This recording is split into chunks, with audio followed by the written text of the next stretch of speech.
Papa just ain't working. It's been so long. The camera thingy. I hope I did it right. Did you fix it? Is it? It's been a long time since you held me, and I could say that's that shit. What's that Valerie Simpson and what's the Ashford Simpson? It's been a long time since you touched me.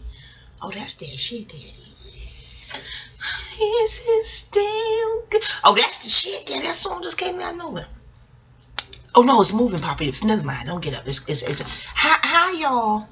Let me put the glasses on. Well, I'm sound like Paula Dean. What the fuck? Okay. Hey. I know I've been in the South 3 years, and I'm a native New Yorker. Do I sound country yet, y'all?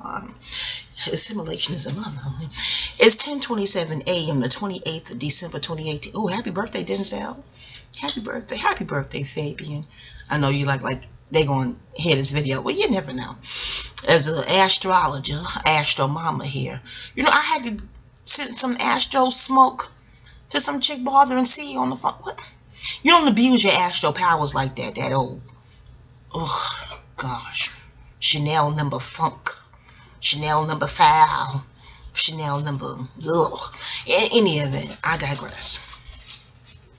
This video ain't supposed to even be all about that, okay? It's been a long time since I got on here. I was about to break out into that song. Y'all pardon my pearls and how they percolate. Oh, that's a jam. As soon as I finish with this, I'm going to listen to Ashford Simpson. Anyway, happy Kwanzaa. Today is the third day. Papa, what's the third day of Kwanzaa? Self-determination was yesterday. First day is unity. What's the third day? Okay, I'll look it up when I get off of this video. This is going to be another Gibbons gravy. I was going to do a couple of videos. No, I ain't. I mean, all I have to say out here and right the hell on hell here. You can fast forward as need be. If I can remember timestamps, let me get a pen and paper and jot them down. Put in the description box. But, I can say, is it still good to you? Does it feel so right? Anyway, I wanted to talk about Bird Box, y'all. Did y'all see that yet? And now I'm one of the ones of the ilk that don't want to rush out and I don't want to join the herd. You know what I mean? After I took some classes, and the teachers talked about groupthink and herd mentality and Pavlov's dogs and all that stuff. They talk about psychology classes. One of my former astrology teachers, she talked about the herd mentality before too. And then Erica Badu with the window seat and writing the groupthink thing and the blue child. So when the herd is doing something, I don't be wanting to go ahead and rush with the herd and do it. You see what I'm saying? But when Conjure Queen did her decode video, y'all tweet this to Conjure Queen if you can. Is she on IG? In any event, I said, well, after she done did it, let me check it out. And then C didn't really expound on it in her video about it. Papa, you gonna eat those potato chips? It's gonna be loud. I don't want it on the video. Now go and enjoy your chips. I don't know if they can hear you. I don't know if they only anal persnicky person care about hearing crunching, I guess. Never mind. Y'all hear the chips? They don't care. Okay, Bird Box. So after C was like, oh, y'all seen that? You know what I'm saying? And I respect C. I'm like, oh, C, you done seen it? And then Conjure Queen. I just, again, I don't want to watch it when the herd is watching it. But I said, you know what? Let's go on and watch it. So I got the TV circle, the TV crew together, and Pop was watching it too.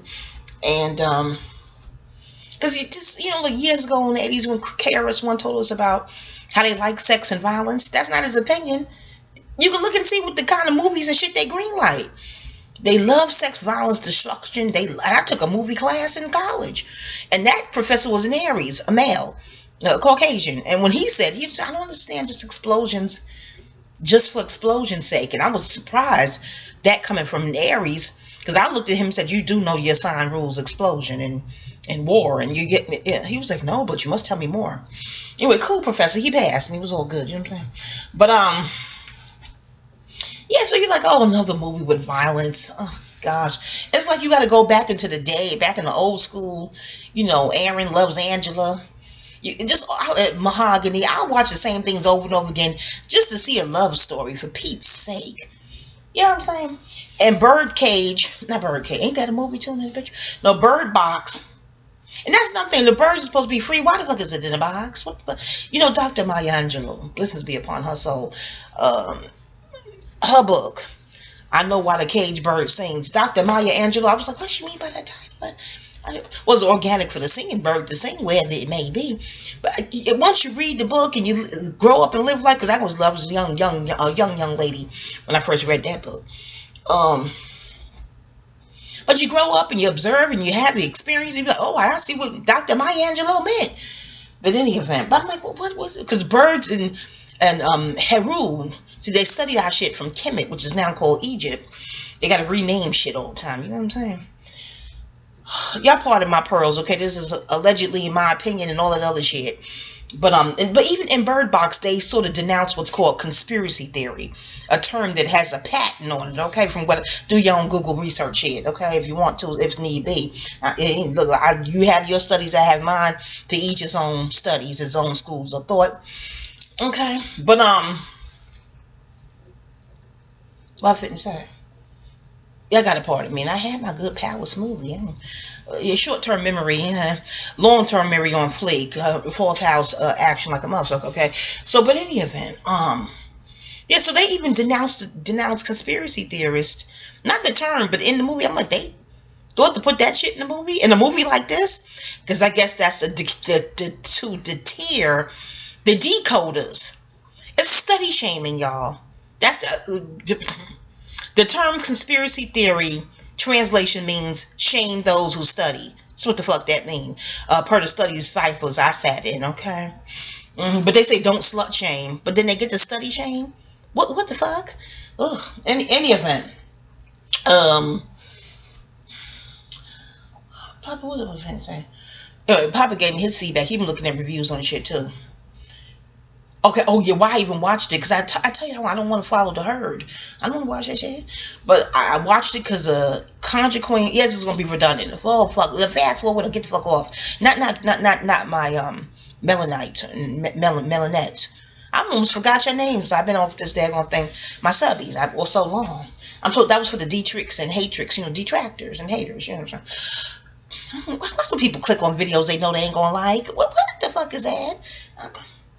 I know you're like, oh, you don't get that much action over here anyway. Well, then you should be happy. What are you sour and insolent for if the person don't get that much followers? What are you mad for if I don't have a huge platform and grand followers, but yet you still sour? You know what I'm saying? I was about to say sour puss. Oh, Lord. Shout out to Kaya. Anyway, in the event, this may be long. We get to Kaya in a minute. Okay, now I'm finna say is, yeah, so I didn't want to watch it, but again, Conjure Queen and C, I said, let me go ahead and watch it. And then Sandra Bullock, I gave up on her. Oh, and I love the movie While You Were Sleeping. I can look at that shit over and over again. But, what's said about why they adopting black babies and putting skirts on little black boys. What the fuck? Do they put skirts on little white boys? Have you seen that? Have you seen it? Let me know. I'm talking about these A-listers and celebrities and just anybody. Have you seen a little skirt on a little white boy? That reminds me of the movie when she called a little boy. She didn't name the kids she didn't name them at first, but just call them girl and boy. And then she said that to the brother. She's doing this to save their life. That's very key for people who study and decode. I'm like, to save their life, because names have frequencies. It's an attachment spirit on your soul. You know what I'm saying? The actual name. But I wish she would have named that little girl something the mother intended to name the baby. But she named the little girl after the mother. I said, oh, I guess. But she gave her 3 names that she, oh, maybe she forgot. I thought maybe she would name her Ariel or Ella. I forgot the third one the mama was talking about. But in any event, then she named the little boy Tom, because the brother name was Tom. I don't know if they trying to do a spin-off of Uncle Tom or some shit. I don't know. But the real life Uncle Tom is different than how we apply coon, we codified coon. We call Uncle Tom's as codified coon. You know what I'm saying? But when I remember as a little girl looking at the episode of Jeffersons. I caught the repeats on the shit too, and became a grown woman. And later on, the Louise uncle, and George was calling him Uncle Tom because he had coon tendencies, according to George. And then in that episode, that guy explained what Uncle Tom was. Tom is something shit, I don't know. But anyway, I'm like, they named the brother Tom in the movie? What the fuck part of the game is that? So, you know, I'm gonna just start looking up all the fucking what the names of these name meanings mean. That's part of my homework for the movie. So I gotta look up Mallory, I gotta look up Tom, and what was it, Olivia? She named the little girl for some shit.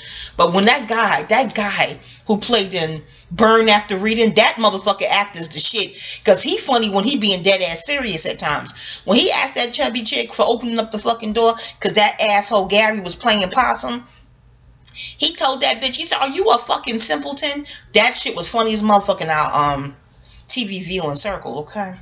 But then I felt a little bad for myself because, you know, sometimes most times I'm going to have good-hearted nature. I've been called Edith Funk at times, you know what I'm saying? That's one of my favorite characters. I don't give a fuck. But it is what it is. Among other shit. You know, asshole bitches in school, motherfucking asshole clown sons of bitches. But in any event, when he called that bitch a simpleton, that shit was funny as a motherfucker, okay?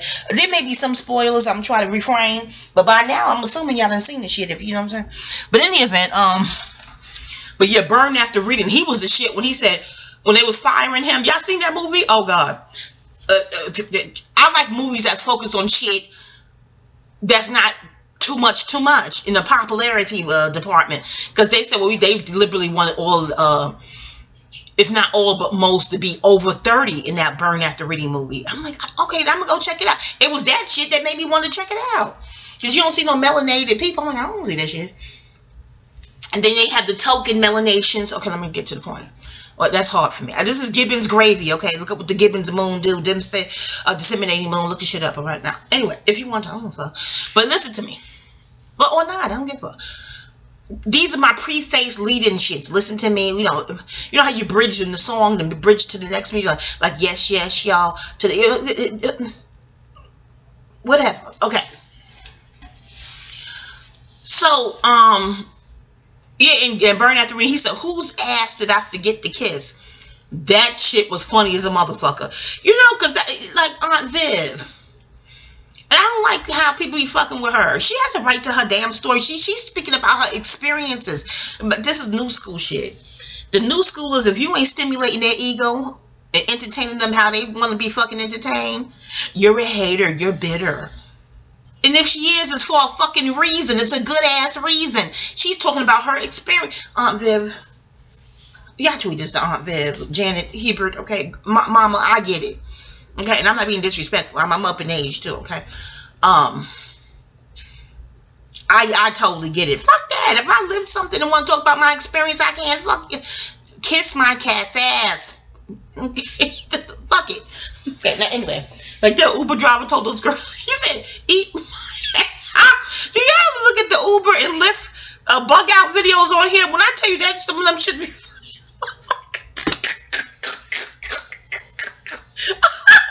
Oh, God. I didn't know you could cancel. I would never do it because it's grimy and creepy. Unless the motherfucker driver's crazy as hell, okay? And you got to run out for your life or some shit. I don't know. But, y'all, I didn't know you can cancel the ride while you're sitting in the car. I'm like, you can do that? What? Why would you? Unless something happened terrible. So the cat was funky or stinky or something. But you would explain to the motherfucker, like, I'm not getting in that shit. Oh, no, what's wrong with your car? You know what I'm saying? But, apparently some people are doing, Papa, now it's hot. I go from cold, hot, cold, hot. I put the sweater on. I go from cold, hot. Is that part of menopause? Oh, menopause. How would I know? Papa, I know you wouldn't know. It's a rhetorical. What the fuck? Anyway, so those videos funny as shit, because the thing alerts the driver in his phone, boop, boop, that the person canceled, so he don't give a fuck where he at. He stops his car, and go, okay, the ride ends here. And they be in the backseat like, why? What happened? They said, because you canceled the ride. Oh, I didn't. Yeah, you did, because it just told me. So I think they, you know what I'm saying? But I digress. Back to Bird Path. No, it's not Bird Path. What's what? Bird Box. Yeah, why would you want to put a birdie in a box? Do you see what I'm saying? What part of the game is that shit? like they resent the bird's flight and freedom. Do you see what I'm saying? But I also think it has something to do with Tahuti, Thoth, and Heru in them. I do. Because, you know, they steal all the shit from chemistry. You see what I'm saying? And birds is air. Air represents communication.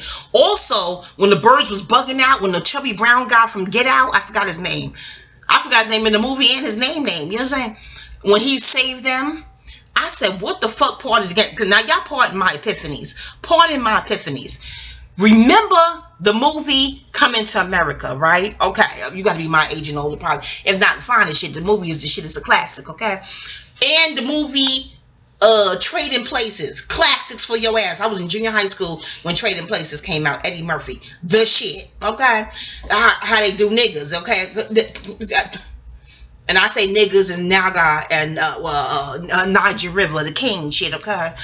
Etymology all day over here. And anagrams, to boot, okay? To boot. All right, now listen. Remember in Trading Places how the Caucasoids ended in that movie, right? See, they know the subconscious mind, this movie shit, Neptune rules all this film shit. Neptune rules life. Get in, okay? I ain't got time to explain. Neptune rules everything liquid. Let me give you a short fucking synopsis. Neptune rules reflections, mirrors, liquids, all that shit. Neptune rules all liquids. Water, liquor, alcohol, and semen. Semen, joy juice, okay? Even ladies, you know, when I don't do it every now and again, but when you play, forgive me, y'all, but I'm not crass. When you pleasure, never mind. I don't want to be crass, inappropriate. Neptune rules all liquids, y'all, all of it. Thus, Neptune rules life. So Neptune rules film and movies and all that other shit. Okay, there's a high and a low end to every fucking thing, including Neptune and planets and stuff. And even the humans who ain't into astro magic and astro logic will tell you, don't get on my bad side. There's a high and low to every fucking thing. Okay, balance is somewhere in the middle, usually. Okay, okay. I get that from C too. Okay, yeah. Part of my Neptunian D's. Okay, listen to me. I know. Okay, been around. You know what I'm saying? You know what I'm saying? Okay, no.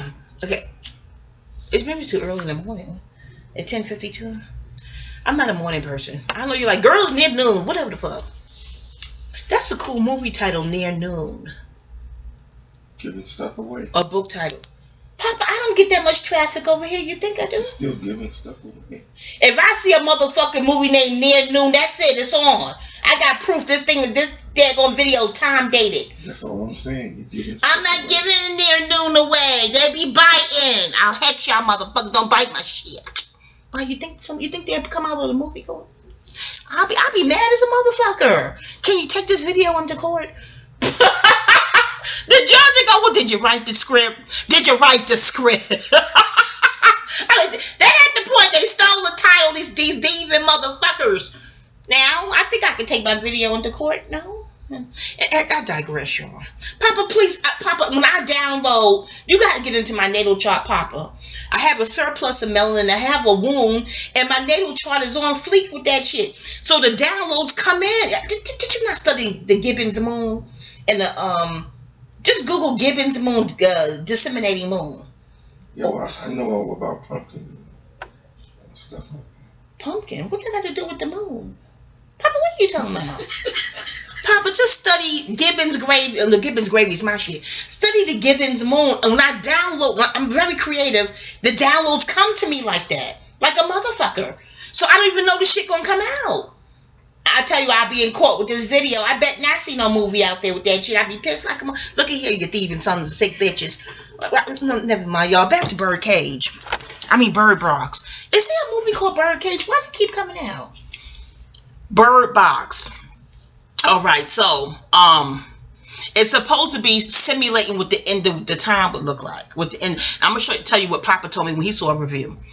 What the end of the time would look like. End of this, you know what I'm saying? There's an absence of melanated women. Maybe it was the town they was in. Was it Berkeley, California? I have no idea. So I'm like, where the sisters? They stay trying to hide sisters. I don't know what the fuck going on with that bullshit. which tells me the mystery, the hidden, what was it, the woman, the whole black woman is God, because you know, like you can't see what this thing called God, the creator of mountains and oceans, and like you don't really know what that looks like it's a mystery. So the melanated sister, particularly the melanated like Big Mama or something, I don't know. They seem to want to have that hidden. They had a movie Big Mama and then let Martin Lawrence do it, and he was born with a penis. I'm like, what the fuck going on? Then Madea, Big Mama, Tyler Perry born with a penis. I'm like, pardon my pearls and how they percolate and how the fuck I study. You don't like this shit? Click off this bitch and go click elsewhere that soothes your ego and pleases it. I'm sitting here trying to decode Bird Box. Now, that whole title, you know, thinking in a box, because air. Y'all look this shit up years ago. This is not no motherfucking fuck shit. Look it up, goddamn you. If you want to, I'm gonna fuck if you do or don't. I'm gonna spill out my shit, and that's how I do the video. That's within that, and that's all. Bird Box. I mean, back in the days. I mean, the day. I'm thinking like, you know, BC shit type shit. They used to tie a note. This is how intelligent birds are. And Mike Tyson had a reality show, and they took that shit smooth clean off the fucking air. I think after season 1 with the pigeons and clapping and all that other shit. Birds ain't go to no aviation motherfucking school, but their DNA is on. That's why it's important to honor your ancestors, because they don't want us remembering them, let alone honoring them. Why? Because they're in your blood. All your ancestors is inside of you, but it's dormant till you do things that they did, and it activates that portal. Do you see what I'm saying to you? My cat could jump like a motherfucker. He around lions and tigers to you, but the DNA is in him. It's the fuck in him. Do you see what I'm saying? He didn't go no jumping school with confidence, fucking confidence. He don't have no fear of like. Let me tell you, I took him places where I thought he would jump and die. You have to teach the fear. And I'd be out there doing it like a fool. Like, aren't you scared you're going to die? And he looked like, yeah. Like, what the fuck wrong with you? He doesn't have a concept that he may fucking die. He jumps on shit with no fucking fear. That's DNA shit. Do you see what I'm saying to you?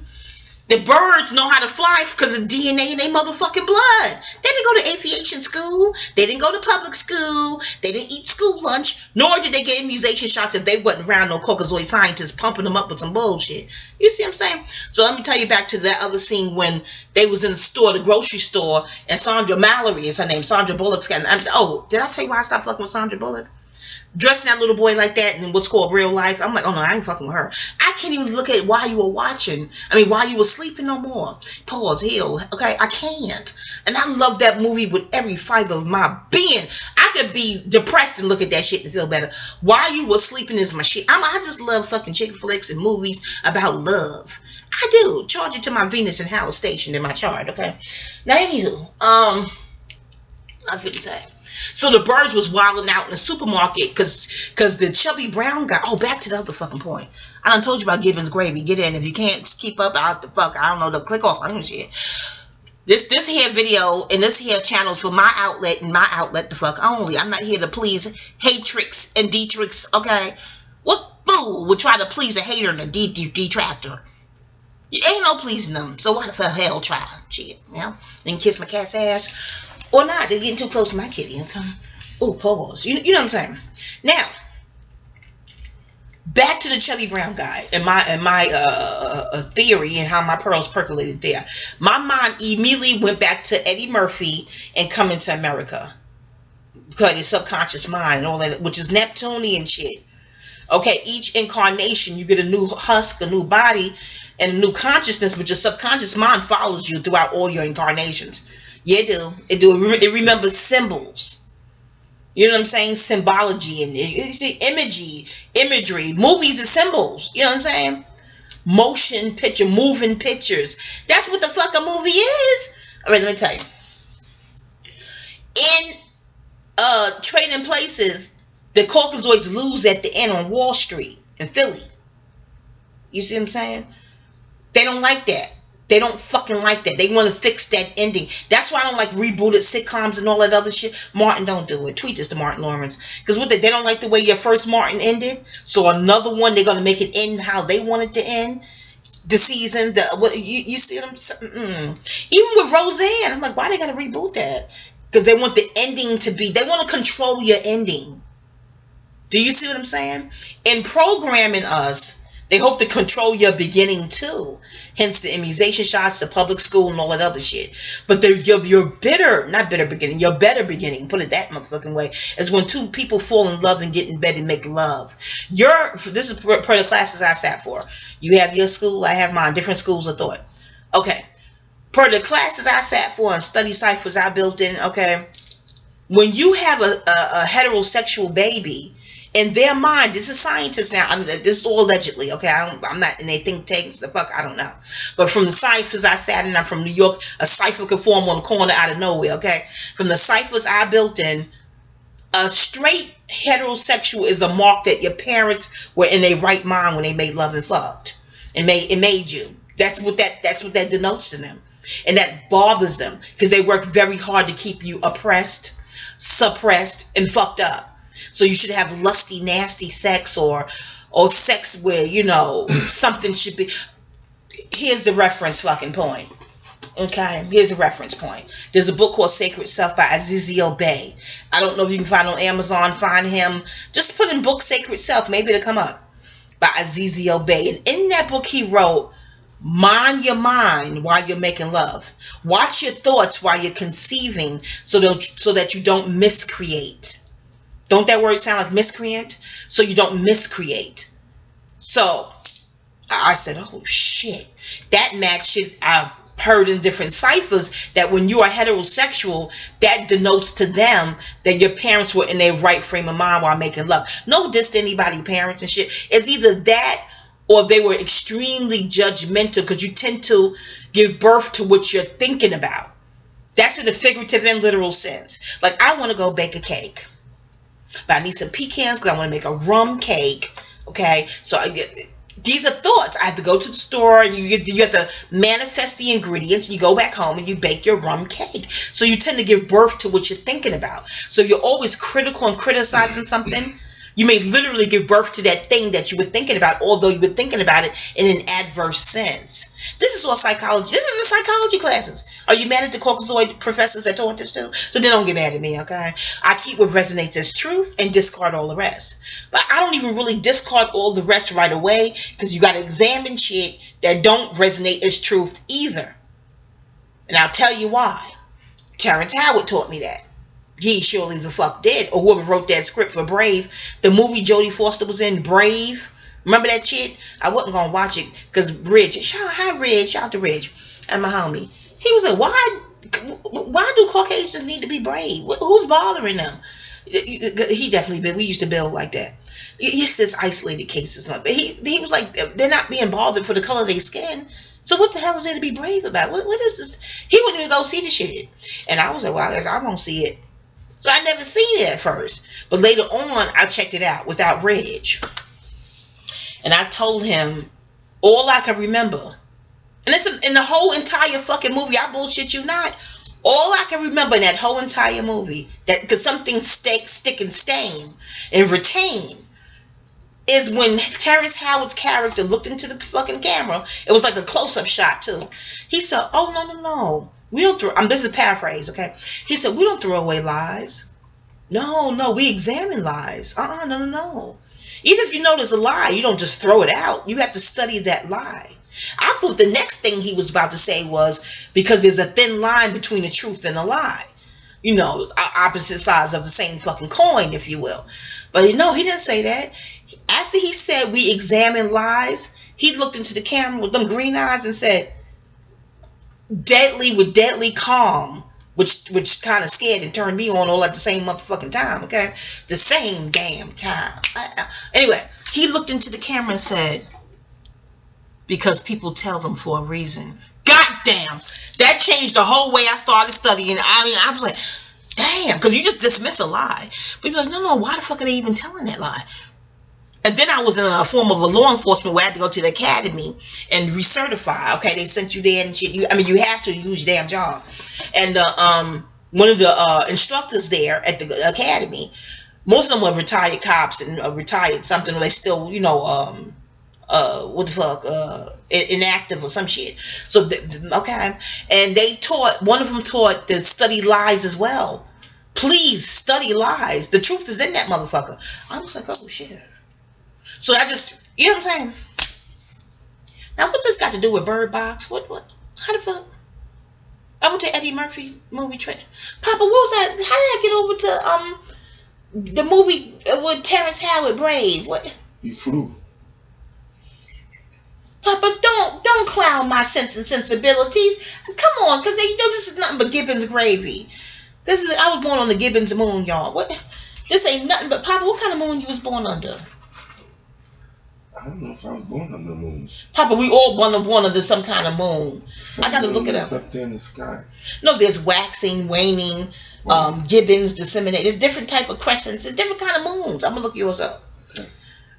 But okay, do you remember what the hell? But we aging like a motherfucker. Maybe it's no. I always get off track sometime, even as a youngin. I get to kiss my cat's ass. I'm trying to think of But my teacher said I was smart as a motherfucker and passed the class like a mother. But that's not because I had to cram for exams and take different herbal teas to pass them bitches. That what the hell I have herbal friends with herbal cocktails for your ass. Okay, pass the class. But I'm trying to think of what the fuck. How did I get over the Brave?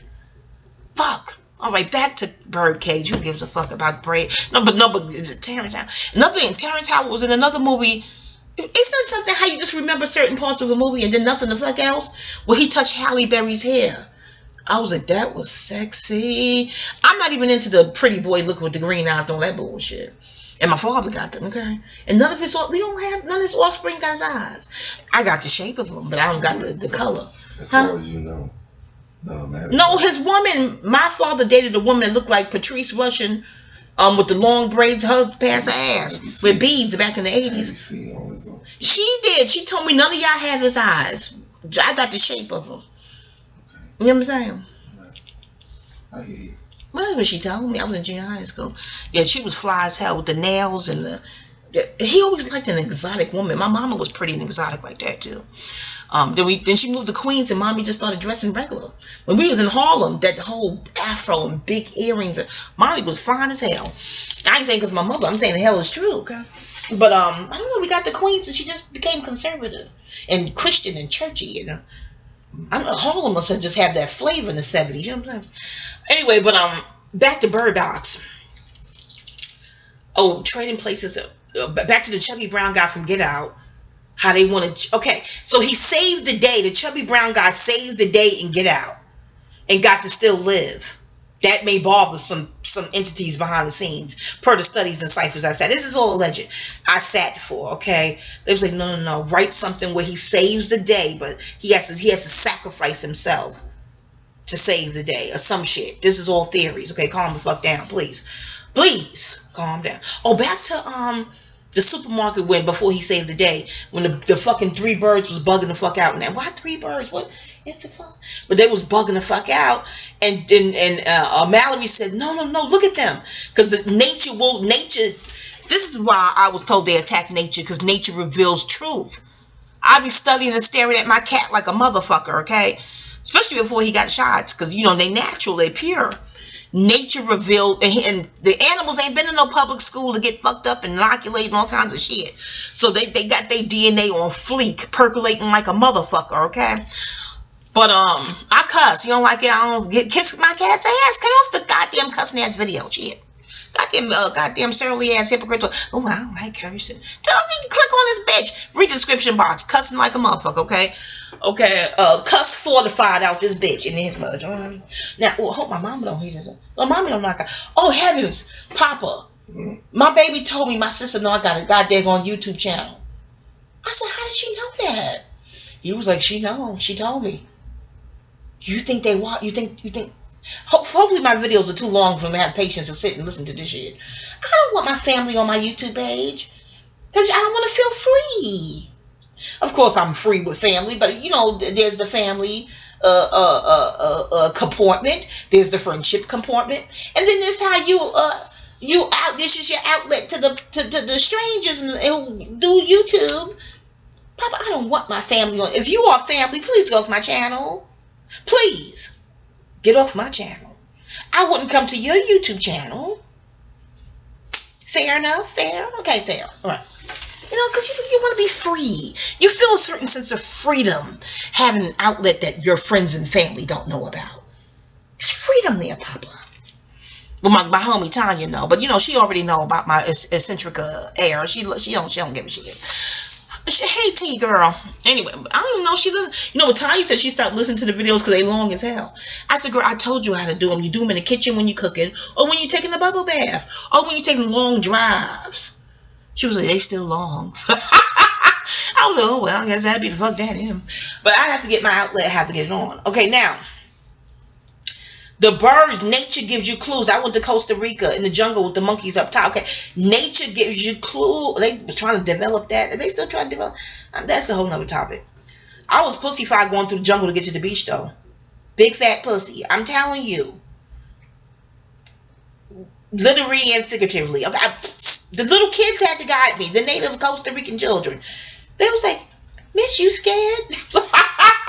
Them little kids ain't no lifeguard. Them other little kids can swim out to that ocean and back in no time flat. I'm like, look at this shit here. And it was like Twilight Zone. It was like dogs running across the sand. I am straight up urban New York. I was pussified, scared as hell. And I wasn't leaving that damn sand till the kids could guide me back through the jungle. They were eating flowers. Like, don't eat that one. They knew the ones that was edible, the ones that was poisonous and shit. The one for, you use that one for medicine. Them little kids smart as a motherfucker. You hear what I tell you? I'm like, you could tell which is which? They was like, yeah. Oh, God, eating flowers. Oh, it was beautiful, but I was pussy. Y'all, I was so scared. Oh, I'm not really a natural combatant unless you push me. Don't push me. Just love you too, Pop. I say. But you know, I'm just fluffy and fun. You know, I bake some cake. Y'all hungry? Make some little stew and shit. I want to make. Oh, Tanya said she may bring back some venison or something. Papa, if she do, I'm gonna make a venison stew for your ass on New Year's Eve. Get out that crock pot. I'll tenderize that venison. And you pray for the spirit of the dead. You talk about the dead will get out, okay? You pray for the spirit. But I want to try elk and bison and all that. I got to text Tanya. Ooh, I hope she don't drive back without that meat. Ooh, child. And I have to put it in dry ice. You know what I'm saying? It's a 5-hour drive, like the motherfucker. Anyway, y'all. I'm going to make some stew. Papa, we have more carrots? Oh, I'm going to hook it up. What else? We got a little piece for that. Pop, you got to go to farmer's market. Because I'm going to make a venison stew. I got to get the... you know, cut and dice and slicing, so that I think I gotta cook 8-9 hours in that slow cook. Oh, it's gonna be good. I should ship some to my mama. Can you do they FedEx food? But like smell it? Cause they always, you know, the post office, they smell perfume and zip parfum. No, ain't no perfume. Damn, it's on my hands. What is the metaphysics of shipping perfume? Is that against the law? Everything they smell something. Is there perfume in here? What the fuck? How do the perfume manufacturers ship to the stores? Is it something against shipping perfume? What part of the game is this? What's the metaphysics of perfume in the mail? I gotta look up shit. Anyway, but I'm gonna FedEx and ship some venison stew to mommy. She'll love it. Okay, and it builds your blood. You see what I'm saying? Okay, back to Bird Box. I was looking at it on PB. I didn't even want to give this out. Oh God. You know what? I could tell about this. And Papa, no disrespect to you. Oh gosh, I had a crush on somebody, and ooh, and I think no girl know about him that I know of, not in this lifetime. You know how you want to just hold your crushes to yourself. You know how you love Shaka Khan. You know what I'm saying? Oh, I'm hoping that nobody go to PBS and find this shit, because most of your haters ain't smart enough to study. No shade to you haters, but most haters are not studiers. They just the fuck simply not. They spend their life hating. Who got time? They ain't got time to study some shit. But you know, Dietrich's, they ain't gonna go to PBS and find shit. But anyway, there was a documentary on PBS years ago, and oh God, what was it called? Something how a ship was burned, or I can't remember. But Masa Kasava. This is about in Madagascar. Oh God, what is the name of it? I don't want to. Oh gosh, let me tell you what I know. That is something divine going on in the romantic sense, or just in the divine platonic sense. I started hearing tracks, tweets. The singer Tweet with her beautiful divine. She divine heck. I started hearing Tweet's first album, track 10. That song Beautiful. I don't tell the person I'm hearing the song. This is how Gibbons gravy gifts me. Okay, this is how it gifts me between you and I. It's all fiction and fiction and fiction for the adversaries. Okay, for the real ones who love uniqueness and they just embrace the shit and love it. Okay, they sick of robotic bullshit and they love a unique soul when they encounter one because they sick of the cookie cutter coon bullshit. Okay, here I am, Mommy Wawa. Okay, Wanda. Okay, here we go. Now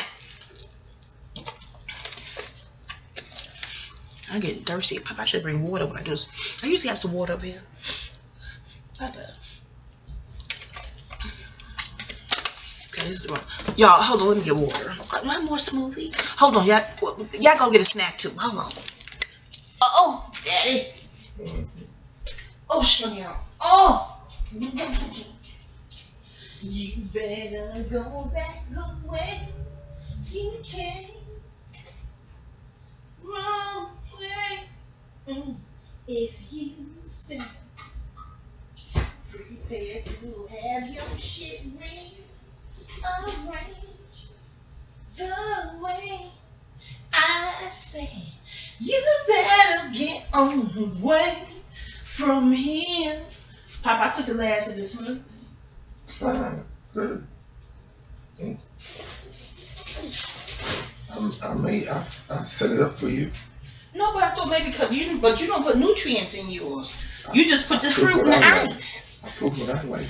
Papa, you got to put what you like and put what you know. You got to add nutrients. I put the maca. That's what I did. I put what I knew. Fine, Daddy. I'm not gonna sit here and argue about smoothie ingredients. It'd be ridiculous.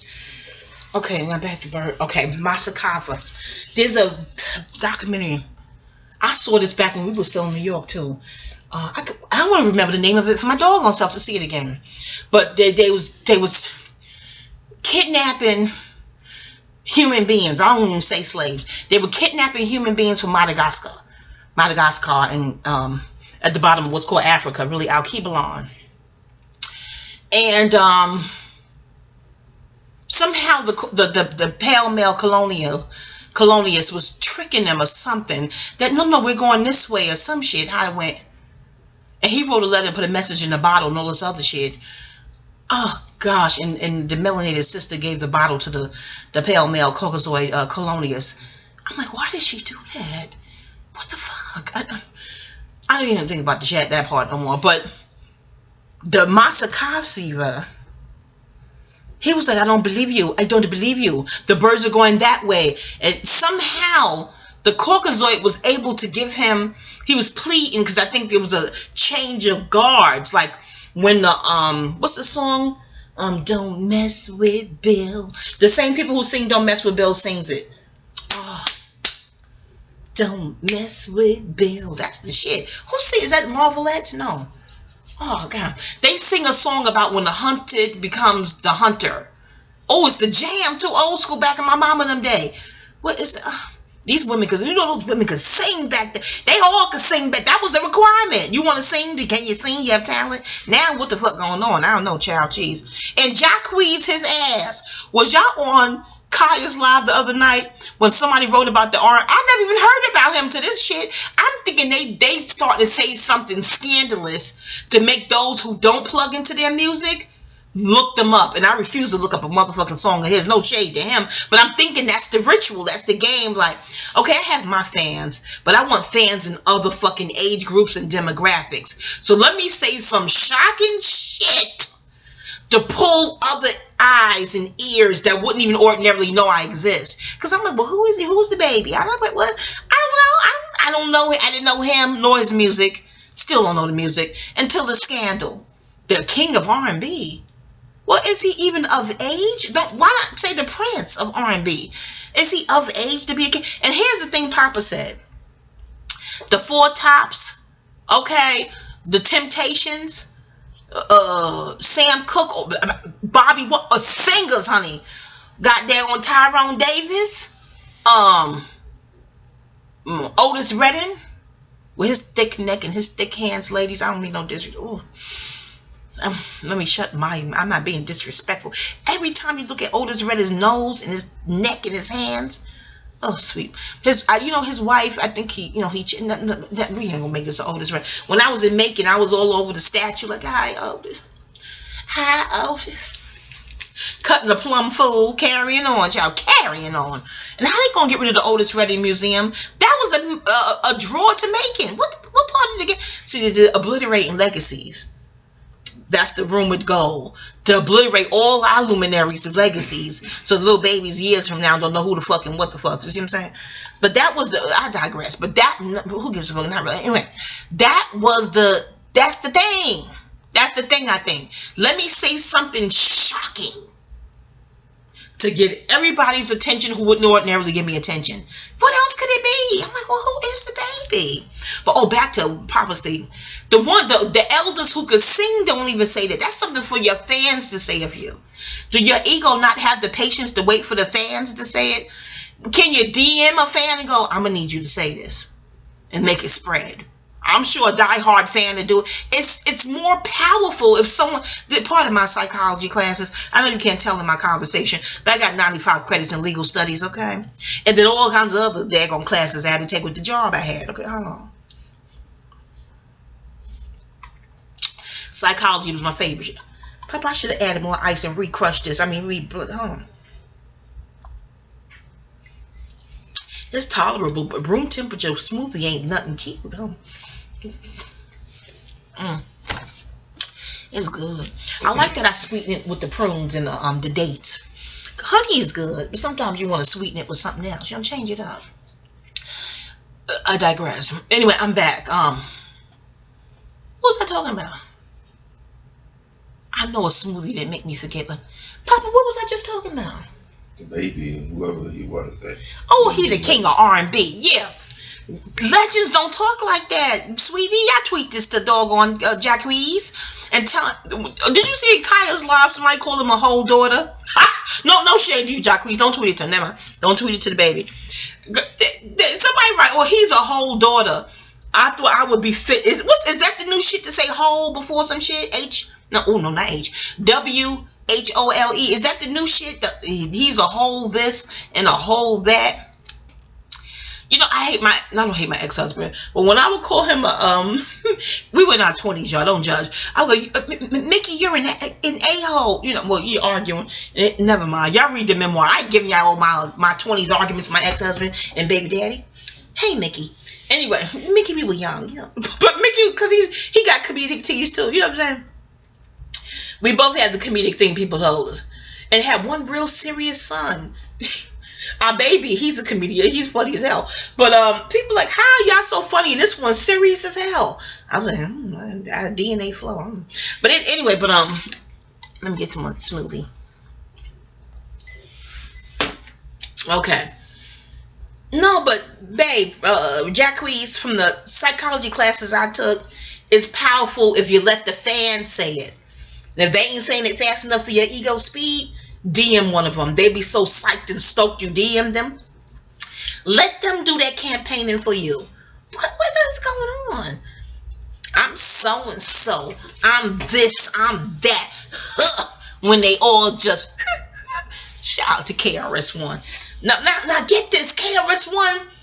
He's a Leo. True. Is this Jacquees baby a Leo? That's a fire sign thing to proclaim. I'm telling you.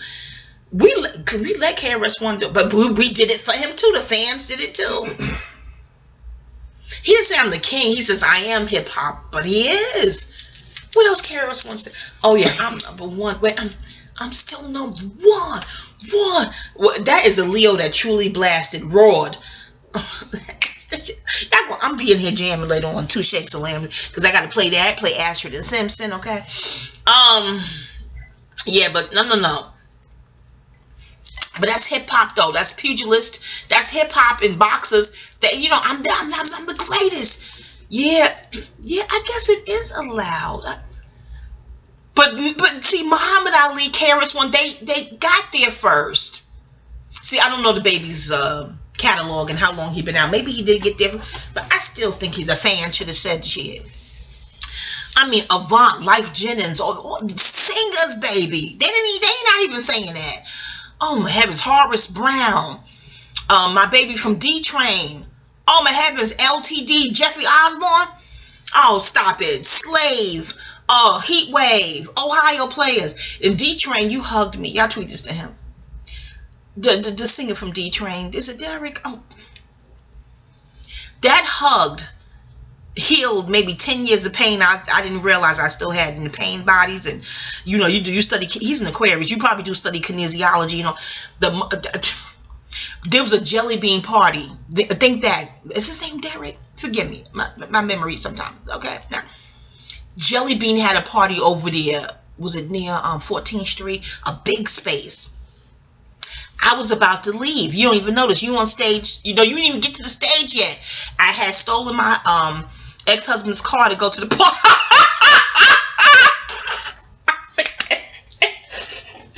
You just don't judge me, okay? I didn't steal it. I took my ex-husband's car while he was sleeping to go to the party. I really wanted to go to the party. I feel like taking a train and shit. But he's a truck driver, so I knew he'll be up soon. He had to go to work, so I had to get that car back. So I was fitting to leave the party, and Nikki was, hey, Nikki girl.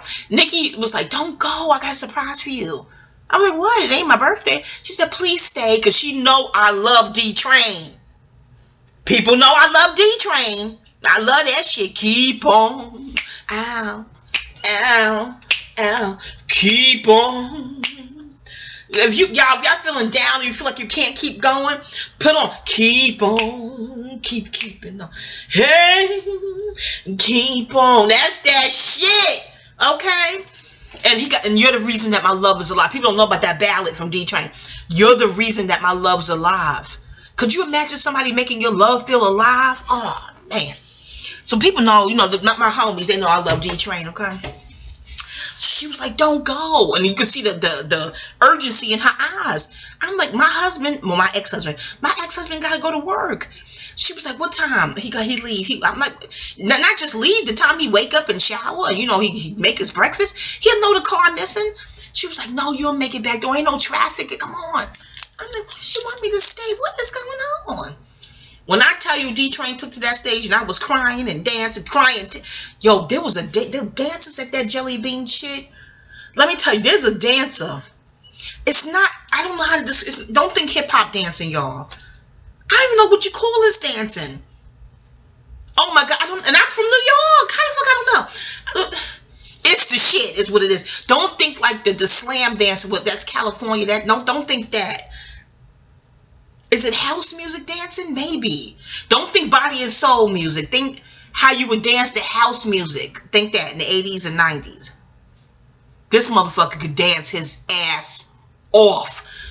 Okay, remember that song, Look Away, Girl, Look Away? They from DC, though. I can't think of the name of this group. They could dance their ass off. Think dancing it like that. With that look away, yeah, yeah. They were the shit. I can't think of their name. Think of dancing in that realm. This dude, and he was so good. The one guy gave him a balloon. What the fuck for? I have no idea. But when he finished his dancing, I was in the cypher, y'all. No, hell no, I ain't get in the middle and dance. I didn't do that shit. I could boogie. I can get down from mine, but not like that. Okay, I had such good fun when I decided to stay. Anyway, it was fun anyway. But I knew I had to get that car back. Then I double parked. And I came in the house and Mickey was mad as hell. He was like, why did you double park? I said, because I can't parallel park. I like parking spaces I could smooth in. Or I'll just double park and ask him to co-park it. He was like, I'm not going out there and park the car. You go down there and park the car. I can't parallel park. Mickey, forgive me. I was like, well, you fitting to go to work anyway. He said, you won't leave in the middle street like that? Oh, never mind. Y'all read about me and my first marriage and get this, we're very separated and divorced, living together. He came back to live with me because his landlords and was going in his apartment. He was renting a basement. Y'all don't give a fuck. Y'all read it in the memoir. And then I had to leave again because he's doing the same shit post-marriage that he did when we were married. Keeping traffic. I'm like, who are these people? What the fuck? Yeah, y'all read the memoir. Read the memoir, okay. Anyway.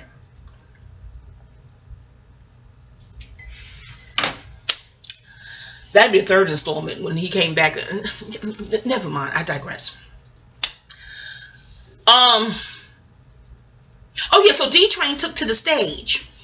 And I cried. Oh my goodness gracious, I cried.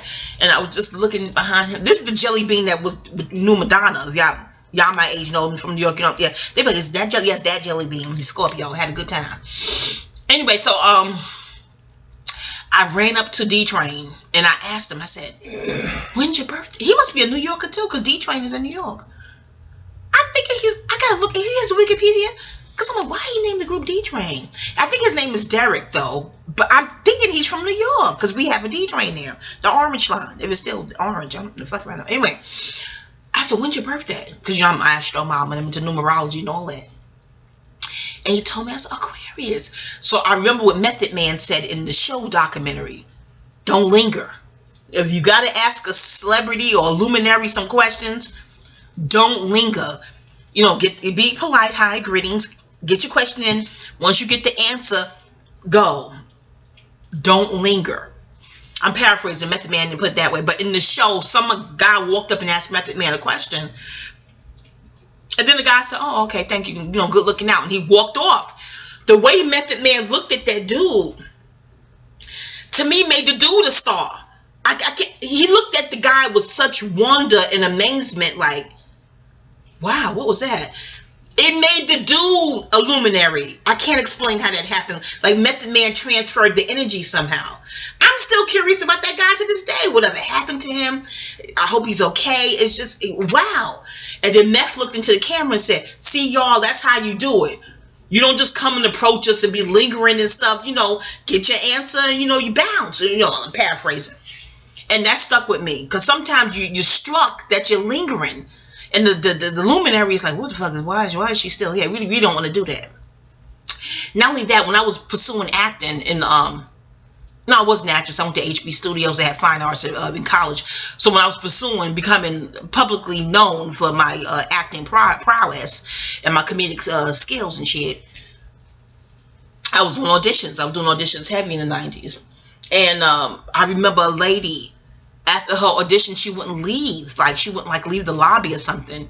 And they were all, you know, the people who worked there, the staff, they were all like, what the fuck is wrong with her? Then another person said she did this at so-and-so audition. Like, she has this reputation for lingering. And I was like, oh, no. I don't think that's the thing to do. Just do your bit, get the feedback, and bounce, okay? I digress. Oh, back to D-Train. Yeah, so he gave me his birthday. I said, oh, Aquarius. And darted off. Well, tried to dart off, but he pulled me back. Y'all, it was so sexy. But I don't think it was romantic. It felt very lovingly platonic. But, you know, that little spin pull back, like he whirled me back. And he pulled me in. And he hugged me. The way he hugged me, it felt like 10 years of pain that I forgot I had dissipated. You think I'm bullshitting? He probably forgot to hug another day in life for him. I'm telling you. I was like, he can do no wrong. And that's just to fuck that, and that's all. Not in my eyes, in my book. That is it, and that is all. And Aquarians ain't known for no huggers. And native New Yorkers damn sure ain't known to be no daggone huggers. I'm like, an Aquarius gave a hug like that? Maybe he has a Taurus ascendant. I was completely and utterly impressed. Aquarius is detached.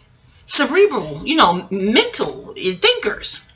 Anyway, and to initiate a hug, an Aquarius, oh, I was completely and utterly impressed. Oh. Dr. Joy DeGrew healed me semi too. I did the whole thing Method Man said do. This is before the internet for me, when you can just jump on people, not jump on people, oh, heal. Okay, pause, what the fuck? When you can just jump on the internet and look at people's birthdays. Although I had a lot of birthday intel back then as an astrologer, you would. But usually you just got to go up to the person and ask them. You know what I'm saying? So Dr. Joy DeGrew was Dr. Joy Leary back then. I saw her lecture at IS-8 in Queens. Remember the park jams at IS-8, y'all? If you listen to some from Queens in the 80s. Oh, God. The jams, 40 Park. The park jams, period, in urban New York. Okay? In the 80s. Oh. Usually ending gunshots. But before that time, dance your ass off, fun to be had. Okay, hold on. You know, parties are ruled by a Leo. The whole going outside to play, that's a Leo thing, 5th house. And then making a play date, scheduling to play. you putting Saturn into the 4th house, time. I'm trying to figure out the whole thing where they don't want kids outside. Well, it's dangerous as hell out there, you know, stranger danger bullshit. But they don't want the kids to go outside to play anymore. What is that about? Like, they'd rather you on video games at home, preferably violent ones. It's just, this is all I know. Oh, these are theories. Whatever the fuck, Google yourself, find out for yourself, or just look at what kids are doing. Look around, observe shit. The observations match the theory, so what the fuck? Math, okay? But yeah, because Jordan Maxwell movies, not movies, Jordan Maxwell videos up on here will speak to how they rule everything with astrology. How religion comes out of astrology, theology, astrology, but they took the astrology component out of the public because they don't really want you to know who you are. They just don't. The stars and constellations have been up there for eons, okay? Eons. So, if he created us to have meaning, you don't think he created the stars and moons and all that other shit to have meaning? I don't get it. Never mind. I ain't about to argue with non-astrologers about astrology. That would be warped. Hold on, let me get it. But yeah, I'm thinking about the park jams. We had a lot of fun. That's Leo rules parties, 5th house. And Leo's also a royal regal entity. I don't know, to get the whole love affairs, very Leo. I'm going to keep studying that 5th house. Because I'm going to the club. Oh, that's parties, Leo. I don't know. Anyway. Gunfire, fire signs. Yeah, just... Okay, let me, because I'll sit here and think about the 5th house to the tilt, okay? I mean, we turn this into a 5th house video. But, yeah, back to Bird Box. The trading places and coming to America. Then I don't think they like how the Caucasoids ended in trading places. So in Coming to America, they probably made the writers write something where he gives the money back. Like the real royalty, the melanated, Eddie Murphy is melanin. He has a surplus of melanin. And he's playing this royal, you know, Prince Akeem. So, because with, you know, per studies, there's a de facto royalty, and there's the real royalty that was robbed, and that's hidden, and all this other shit. What's in Kemet, and what's called Egypt. And they making these movies, and all that sun, and they're putting pales in those movies. It's too much sun there for me to ever believe that pale hue originated in that region. You could believe it, but hell, I don't. I remember they put that in the book Catcher in the Rye. I'm like, I told the professor, I don't know, give me another book. I ain't writing on it. He was like, well, it's fiction. There's too much fiction for my fancy. Can you assign me another book, please, to do the paper? I'm like, you know, Caucasoid started somewhere with all that sun. No thanks. Hold on.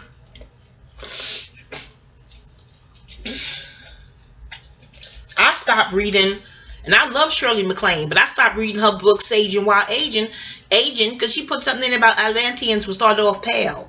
Now, maybe she right, maybe I'm wrong, but I know that shit didn't resonate as truth to me. I'm like, ain't no way. Atlantis. I like a Shearer's video to Atlantis could be a metaphor. Atlantis being the modern day Atlantis, because you get your Nikola Tesla on, study his videos, the vortex and ley lines and all that shit under the soil, under the earth.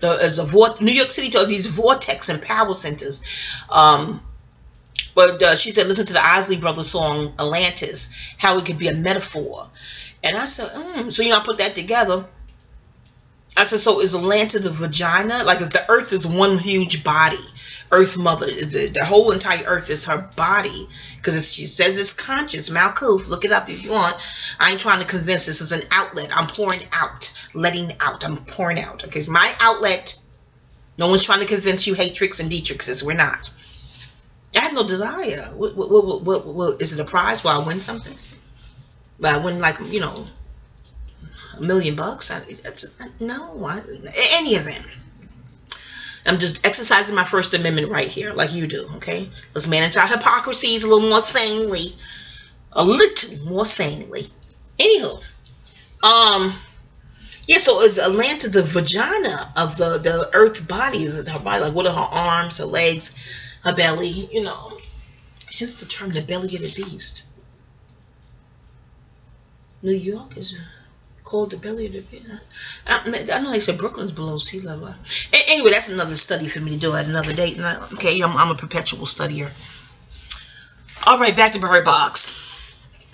Yeah, so I really believe with the chubby brown guy, he saved the day and get out. That may irritate some entities behind the scenes. So let him save the day in this one, but with the sacrifice, which will be himself. That's just my theory. That's it, and that's all. But had they listened to the damn birds, I guess because he was pushing so strong. Yeah, because I'm like, the birds is trying to warn them that the energy ain't right. Animals are very instinctive when it comes to energy. Very, very instinctual. Look to the animals for nature shit, for vibrations. Like, is everything okay? Please tell me what the fuck going on. You know what I'm saying? Instinct. Hence the term animal instinct. Your animus that they talk about in psychology classes. Hold on. No, I don't get it. What you don't get, Daddy? The chubby brown one? Why they had the black guy opening the door? Like, don't he got any gumption or any strength not to open that door? Which one? For which one? In the supermarket. No, on the other side. You mean no? Who opened the door? That was the black guy. Opened the door. The one that was dating Mallory. Yeah. I didn't peep that. I know the chubby Caucasoid girl opened the door for Gary. Yeah. And he was playing possum. That was afterwards. I don't want to see it again. They went to the supermarket. The supermarket, that was the black guy? And the black guy, he was at the door and they saying, don't open the door. He said, wait a minute, somebody left there. Oh, yeah, he's out of his motherfucking mind. The way they fuck with niggas. I ain't opening up shit. No, I'm in the fucking supermarket at that. I ain't opening up a motherfucking thing. I'm a foodie. I'll be too busy concentrating on my damn food. And then they did the romancing. They pushing that interracial card too. Nothing against interracials. I love Gabe and Babe and Jamie and Nikki. Let me tell you about speaking of Jamie and Nikki, I'm all for real sincere love. I don't like if it's love born out of self-hate. That's creepy tease. But I don't get that from those two couples. It feels like sincere love. You know what I'm saying? But I don't like you don't look at this YouTube channel called Gabe and Babe and Jamie and Nikki. It feels like sincere love. It don't feel like that was born out of self-hate. But let me tell you this. They're pushing it. My thing is, whatever they're pushing as an agenda, why? What does that mean? Like when she called a boy and the girl a girl, I said, I'm one of those with brown children when she had switched that up a taste. You see what I'm saying? But, because of what they pushing. And they only pushing that feminization for brown males. You don't see them doing that to pale males. They're not doing that. But they had the brother. Now, let me tell you what irritates me about the brother. I've never been irritated by interracial love. Because it's usually a black guy that chicks from where I'm from, we wouldn't know how. Like, he has Oreo cookie teas. He looked like he lacked rhythm, like he couldn't dance. We wouldn't want... Usually the Oreo cookie type of guy that dates outside his race... It don't bother. And these Beckys be writing open letters to us like we want that. Girl, if he wants you, we don't want him. But that cancel shit is real than real deal Holyfield. Fuck you writing us an open letter for because you opened your legs. Girl, I don't give a fuck. It's like they got the pole. They got the soul pole, which is supposed to be the prize. But they still feel a void. So they still feel an annoying sensation of void where they claim they get dirty looks in public and all this and all that. Girl, if you got the prize, what the fuck you writing us for? Because I'm thinking the prize is They're looking for validation. Validation, yeah. The sisters, and they keep hiding sisters. I ain't saying this because I'm one. They keep hiding a certain kind of look. Either they want to hide the sisters or shame a sister with a certain kind of look. Laverne Cox, is that the comedian name? At one point on Twitter, they was fucking with her because she was in the movie. She didn't write the movie. Go fuck with the writers and shit. She didn't green light it or what the. I'm like, they didn't like her in a certain movie. She's an actress. She got hired. Go hire the powers that be that made sure the movie got produced. This is some bullshit. But then somebody in the comments, I'll never forget it. Somebody in the comments wrote, I'm paraphrasing, in their mind attacking her. Oh, it was so profound. It nukes the. Because women who look like, it's not Laverne Cox, God damn, that's a transgender. Oh God, a beautiful one at that. What's the dark skinned sister name with the spike hair, comedian? Oh, It begins with an L. Her name begins with an L. Dark skin, very beautiful too, in her own right. To me, beautiful, period. But you know how they program this with the European standard of beauty. She has like minky spiked hair. I can't think of her name. She was at a same-sex wedding too. That was beautiful. That David Tutora did with the lavender. It was a lavender themed wedding. Beautiful wedding. I don't know if they hired her as entertainment or she's actually a friend of one of theirs. Because I've seen it so long ago and I don't recall right now. But anyway, they were attacking this comedian actress on Twitter. The name Lenore? Lenore? Oh, her name escapes me. But I remember what that the commenter wrote. In attacking her, the people who may look up to her, that look like her literally, may not feel inspired anymore. Something like that. The fucking comment was so... What'd he do? Papa, what did he do? He jumped at me. Papa, you're scaring me. The cat won't jump at you. He jumped at you. Like he was going to jump up and get on top of the bed with you? First he was in that corner, in that crack like that. Scheming? And I looked over and he looked at me. He saw me looking at him and he jumped at me. He's a male. You know he's coming of age. You think he's challenging your... Why do males do that? Challenge the bravado.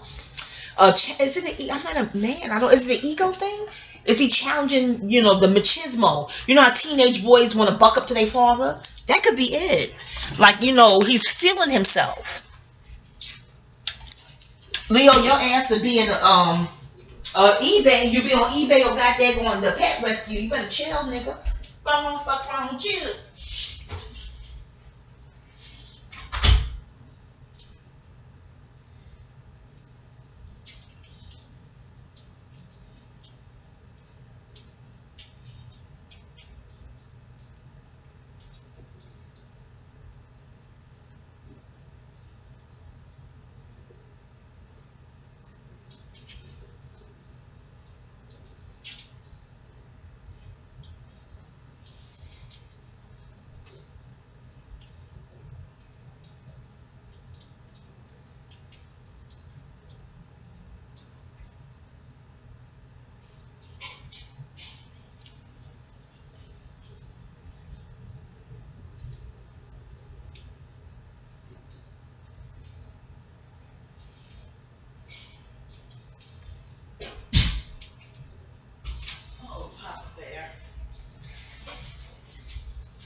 Maybe he wants to play.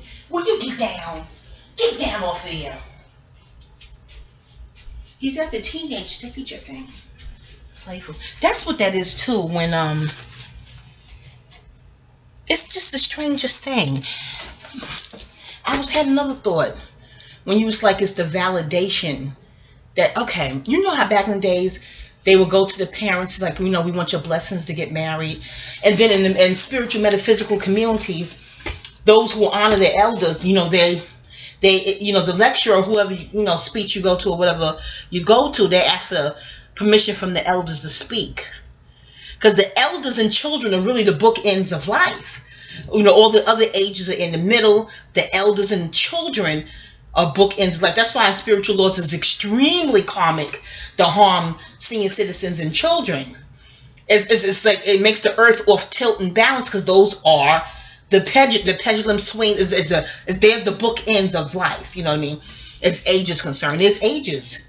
Aquarius age, Pisces age. Your car has an age. The house you buy a house. Well, how old is the house? Ages is very real. You know what I'm saying? Stages and ages, the same shit. You see what I'm saying? But I think that because with young people you can't tell them nothing. We were all once young and had that moxie and foolish wisdom, and they don't want you telling them what to do. But yet when you just you disconnect because you're not going to tolerate disrespect. Go on, or go do you. So when you don't tell them what to do because they don't want nobody telling them what to do, then they fill the void. You know what I mean? They feel that they're not getting validation from those who came. I think that's the same thing with the whole king of R&B and Kendrick Lamar, the king of New York. That like you didn't get the validations from New York. But hip hop was birthed in the Bronx. It was birthed in New York. Although people argue like, oh, Muhammad Ali was rapping long before, and it was rapping in Jamaica. But hip hop as we know it, put a beat on and some samples or whatever, was birthed in New York. Why do people try to untruth the truth? What the fuck? It's like the psychology class talked about firstborn envy. They resent the firstborn. My mama said that. We was talking about her memoir on the phone, and something she said, I said, that reminded me of Nina Simone's book, how it was the older sister, and this Nina Simone, I think she's from the South, the sister had to fucking crack heads and take names. She wasn't having that bullshit from the younger brothers. Like you, daddy. What the fuck is that? You the oldest. You come to New York and your brothers pick a fight with you. It's like they resent, like us melanated people, the original beings, they keep fucking picking more than fights. They're killing us and all this other shit. It's like they resent what came first. Like you can't undo the truth. Like you were born first, you came first, and I can't do anything about that, and that makes me angry that I can't undo the truth. Even how Tamar fucks with Toni Braxton. What is a firstborn? And there's a book called Firstborn. I'm gonna look that shit up because you know how my mind expands. They're also talking about the firstborn and siblings, but I look at the firstborn with anything. It's like GMOs can't stand organic. It's like if inorganic fruit had a fight with the organics, it'd be for no other reason because we resent that you're real and you're organic and we're synthetic. So we're gonna fight you. Is it fight and then we'll make them inorganic like you? What the fuck? And I think that's what happened with you and the cat. He resents your authority. He resents your hair first. He resents y'all both male. It's like the lions that come take over the pride and they got to go kill Big Papa and kill off the cubs and then take the women. Why do even women want them little motherfuckers? Why don't the women jump in and help fight? Because the lioness, them bitches be fighting for food. How you let these little motherfuckers come take over your house and your pride? What the fuck? And they just sit there and let that shit go down. Like, I guess let the boys be boys. I don't know. But look at him. Let me tell you this, motherfucker. You ain't killing none of my cubs or my man, bitch. But the lionesses don't do nothing. They just sit there and watch that shit. They will take up for anything else other than when them young lions come to try to take over the pride.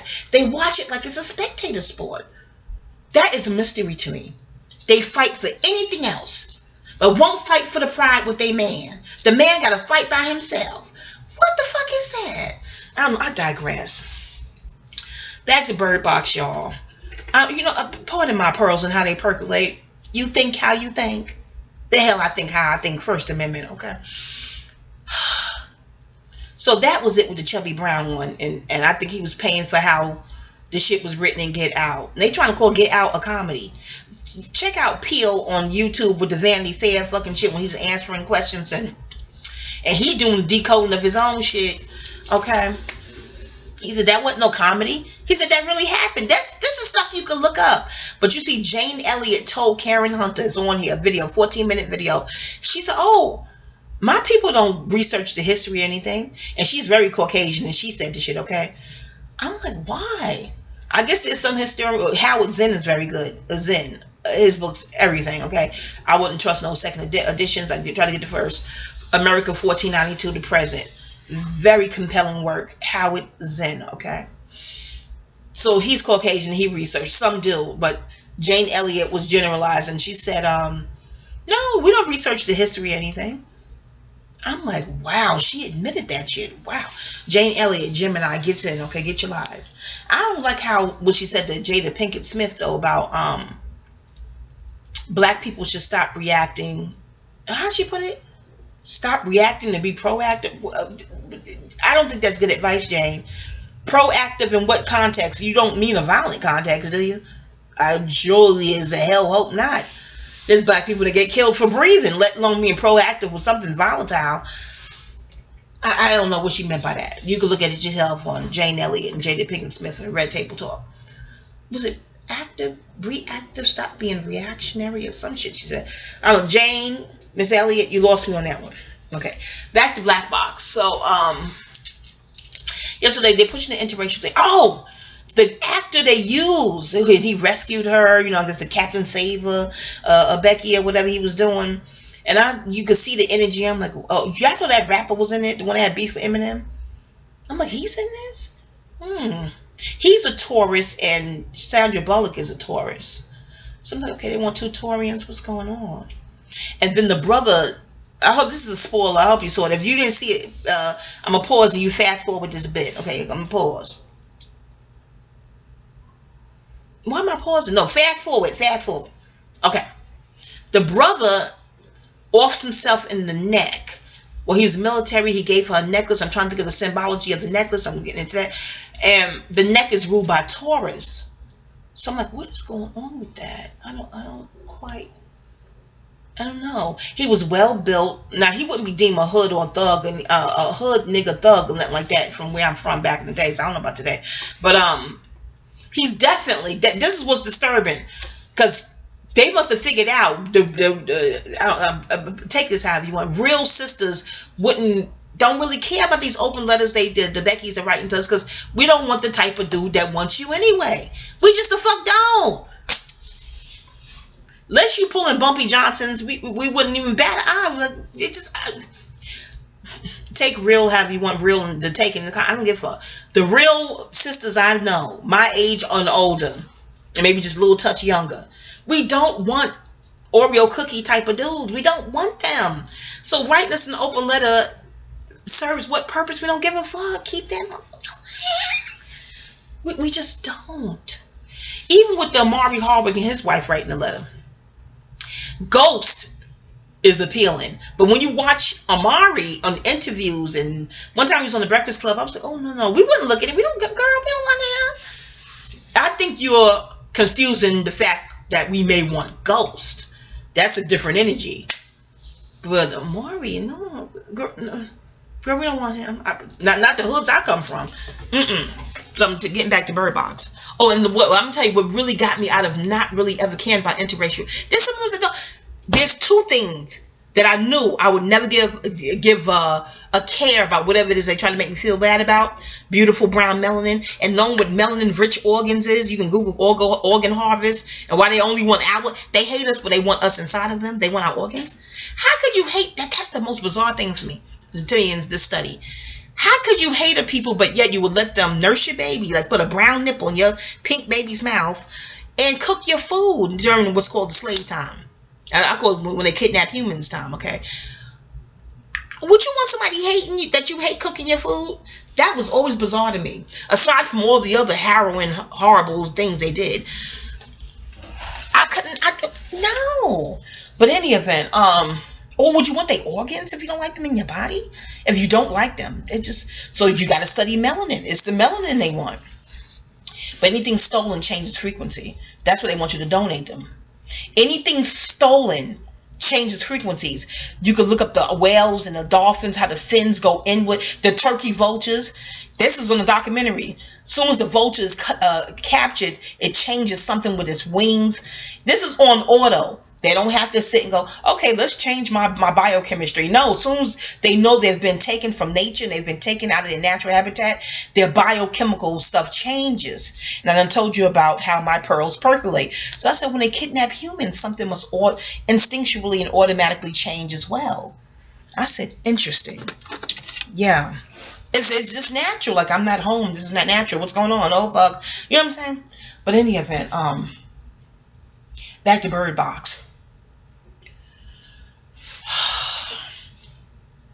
Oh, I didn't finish telling you about what made me not give a fuck about feeling some kind of way about melanin or my poundage was reading Malcolm X, the autobiography of Malcolm X as told to Alex Haley, when they told about Malcolm X's sister from Massachusetts, how they knew, this is nothing she announced. Again, you don't have to announce it. Meeting her, they knew instinctively she wouldn't feel shame. She didn't feel shame about her dark skin or her size. For some reason, that woman is my hero. Fannie Lou Hamer, or heroes, okay? And I read this back when I was relatively a slim girl, but slim, fine, fat, fine. Other than, sluggish, the health component, your knees, your chubby knees, and that's another topic. But in any event, also this too. Thank you, Tyra Banks. And I was rolling with Tyra until she had the thing with the camp with the girls. But after she treated Tiffany like that, I'm like, well, what did Tiffany do? From the footage showed, it looked like she was a good sport, but she forgot to kiss your ass, Tyra. Is that it? See, I burned after reading that type of shit. Kiss her. Any event, but I became D-fan from Tyra. She had me back with the Naomi Campbell sit down because I was like, that's pretty bold to do, to sit and let's talk. But what happened? What did I do to you to make you treat me like that? I don't think I'll give any bullies that type of sit down talk. It'd probably be in a memoir, but that's what memoirs call for, writing about your memories. You know what I'm saying? Hold on, y'all. Just hold on. How about talk to the people? Let me see. Oh, Papa. Yeah.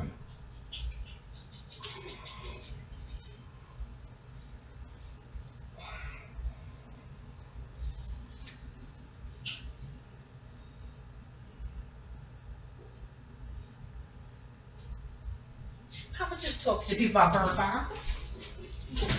Let them know your insight, Papa.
Dear God. Papa, I knew I shouldn't have put those prunes in the smoothie. I should have just left the dates. Just stick with dates. It didn't bother me. You only had a little bit of the Monfort. You had your smoothie without the date. No, you had your smoothie without the prunes and the dates and the maca. I gave you a taste. Did you? How much I gave you? A little taste. Oh, half a glass. You don't feel. Oh. You don't feel the prunes.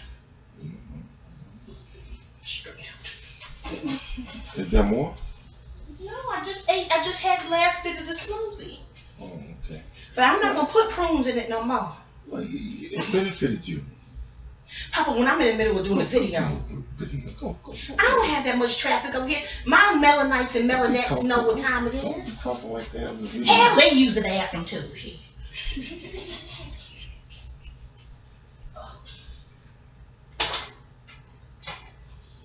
Remember when Patti LaBelle played Dwayne Wade's mama and she used to make prune pudding, no prune cobbler?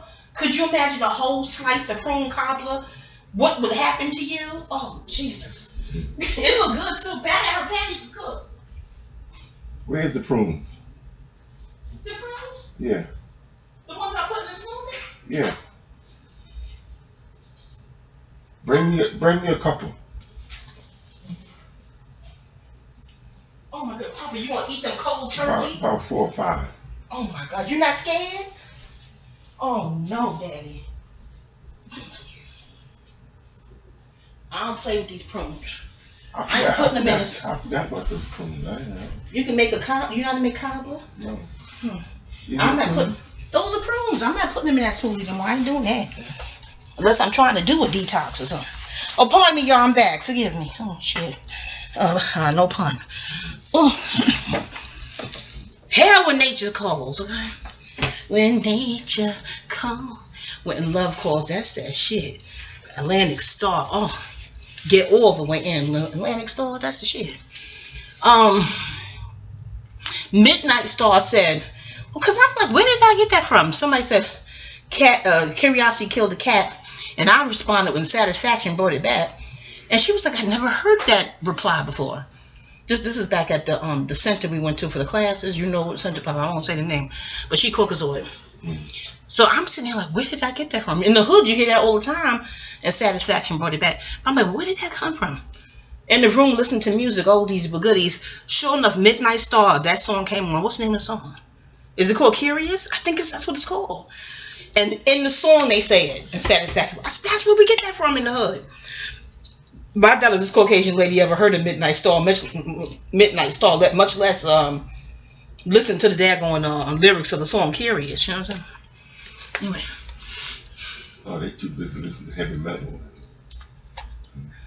You think they listen to music at all? You know the center that I went to for class. That's where she said that she never heard the reply in Satisfaction. But I like replying to shit that don't normally have a reply. I guess that's that Mom's Mabley shit. You saw the Mom's Mabley documentary that Whoopi Goldberg produced? I'm like, that's why I love moms. Because some things need a reply. Like the, oh, you want your cake and eat it too. I be the one to say, well, what the hell are you supposed to do with the cake? Let it mold? Dry? It's baked to be ate. What the fuck? I don't understand certain, taglines that begs a reply and nobody gives it one. Well, let me go on ahead and give it one, okay? Y'all part of my Libra, in my chart. I'm trying to figure out here why in the movie the eyes get calcified. What is that all about? They turned off. Well, Conjure Queen said they did turn a different color. I don't know. But Conjure Queen said that the covering of the eyes may have been to lead yourself by faith and not by sight. But then justice is blind in the courts. That shit. Well, D.L. Hughley said, well, when it comes to black people, that bitch take a peek here and there. D.L. Hughley is the shit with them interviews. Trust and believe, okay? But I'm thinking, because let me tell you about the epiphany I got when I kept seeing them. They can't go out in the sun and all that other shit. I honor my epiphanies, and when Maya gives me thoughts and shit and downloads, okay, Gibbons gravy, I'm going to go ahead and sop up the gravy because I'm like, okay, why they gave me that thought? Looking at that scene, and Jamie and Nikki, they have a vacation video. I'll find that video. I sent to your email, Papa. And the husband is Caucasian, and Jamie is I think she's a model, Alki Blonde model. And Jamie says, no, he's by himself. There's footage, and he's walking in the sun. I think they're in Tanzania. They're on some kind of pretty vacation. And he says, "Oh God, the sun, white people issues, white boy issues, or white male issues, white something issues." He's saying, and he made it a joke, and it was getting like laughing pill. It was cute, but then I was like, interesting, that they would give me that scene while I'm watching this movie. You know what I'm saying? The thinking gods up top gave me that scene. So I'm thinking, you know how they said they came out with Jaws, so we'll be scared of the ocean, and they came out with the Jason Halloween movie, so we'll be scared of the forest. Are they trying to make us scared of the sun because the sun reacts to their skin differently than it does ours? That's all I could think of. And blessings. Thank you. And thanks, Daddy. So I'm like, I don't know. Or lead by faith and not by sight. Like they want us blinded or something. Or I don't know. There's a well-respected teacher, too. I even met him in person twice. And he was saying that women shouldn't read. I was like, okay, I'm about through listening to this guy. Although I do honor and respect his work immensely. But I'm like, but what is he saying this for? Like even that they had it illegal in what's called slavery times, it was really human kidnapping times, human trafficking like a motherfucker back then, okay? When they made it illegal for melanated beings to read and write. Like they rely on you being dumb and illiterate. They need that. Like that whole singing bird box is what's going on in their head. That's like they're giving you a bird's eye view, if you will, of their mind. Somebody had to write that script. Where did that come from? Even the Purge movies that I don't watch, but I like Conjure Queen's decoded video on the Purge, the latest Purge movies. Like that's okay. Remember the film Climactica when we watched it? We watched it back in New York when we watched it on YouTube. Climactica. And when they was talking about, the guy was talking about towards the end of the movie, he was saying that, you know, people think the answer is to get them back and to do this and do that to them, the people who are causing such pain and horror on the planet. He said, but no, we have to figure out, why is there 9/11 going on inside their head all the time? What is the 9/11 going on inside of them? I paraphrase. I never forget that. I was like, oh shit. And this man was not melanated saying this. I'm like, is he talking about his own people? I'm telling you, what kind of mind thinks of this stuff? What's going on inside of them? Like, I like to look at love stories. I done told you how many times I done looked at while you were sleeping. But there's some people who don't want to watch love stories unless they can pervert it or make it tainted or something. Like, I think they pushed the interracial thing because they said, oh, it's tanning of America. You know, watch that documentary. Or they want to everything tan. Ashira is saying, you know, she's espousing the from one of the videos I watched of hers. She's espousing the interracial thing. I'm like, from Azizi Obey's book, Sacred Self, the melanated surplus don't benefit from grafting. The melanated recessive will benefit from grafting. But the melanated surplus don't benefit at all from grafting. I'm not saying don't do it, but he's speaking scientifically and biologically. Because I don't have the power to be a racist. Okay, so get that bullshit out your mind. Racists can get away with murder, literally. Racists can redline neighborhoods and all other kinds of shit, institutionalized shit. I don't have the power to do that. I'm speaking from pure observation and experience and study. Okay? Alrighty. Now, so, but back to the interracial couple. They got like a real dude. I mean, couldn't he have been more dorky and geeky? That's what's irritating. They're figuring out that we don't give a fuck about the Oreo cookie dating Becky's. So they like getting like niggas we would probably see in the hood here and there. Not that he's a thug, but you can see that in your neighborhood growing up. I'm like, where the fuck they got him from? Oh, back to Tyra Banks. How when I was younger, in my 20s, and I saw the movie Higher Learning. Not that I had any type of disgruntled feelings with interracial couples in the first place, because if you could have his mind, no. What? How do you have the elders used to say? If she got his mind and body, you can have all the nigga. We don't want the nigga. That's how the elders said in the hood. Okay, girl, keep him. We don't want him. And to his credit, he don't want us either. Good. The sentiment is mutual. But Papa, where you go? Papa Bear, I am talking to you. Where am I at? I need you over here with me. Papa Bear. Like just you and I. You the listener and me the pontificator. Anyway, the plump pontificator. That's like a YouTube channel. Plumpy pontificate. Never mind. Don't bite. Oh gosh. Did I do it again? Oh my gosh. Anywho. Don't bite. Okay, now. Tyra Banks in Higher Learning is a scene where the Omar Epps character asks her, you know, he points out the interracial couple and he goes, well, how do you feel about that? How does that make you feel? And she shrugs. She says, I don't care. And I know you're like, well, that's a simplistic line to be so profound for you. It just was. Tyra Banks delivered it very well. That shrug was very real. She's a Sagittarian, which ironically rules foreigners. They think foreign, long distance travel is Sag, okay? That shrug and that response to Omar Epps' character it changed me for the better. I knew I would never care. Yeah, that and along with the elder lady sat in the hood back in the days growing up. If she got his mind and body, she can keep him. We don't want him. We don't even want him back. No, okay, we're not speaking for all sistering. There's some sisterins that will take him back, and there's some sisters that date bisexual men. I'm like, lonely? You know, because there's a down low thing where you know, it's horrible. You're deceived. And that's the issue with that too. That is, deception is the issue. You're like, oh, that's homophobic. No. People are deception phobic. How about that one? Okay. If you have nothing to be ashamed of, be above board and forthcoming about who you are. Be truthful from the gate. If there's no shame involved, you can be forthright. This way, there's no deception involved. Everybody knows what's what going in from the gate. Because that's called consensual. That's consenting. When everything is on the table from the gate. No one's deceived. What is it? Fair exchange, no robbery? That's the saying.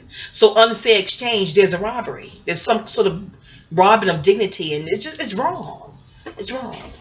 It's deception. Exactly. I digress.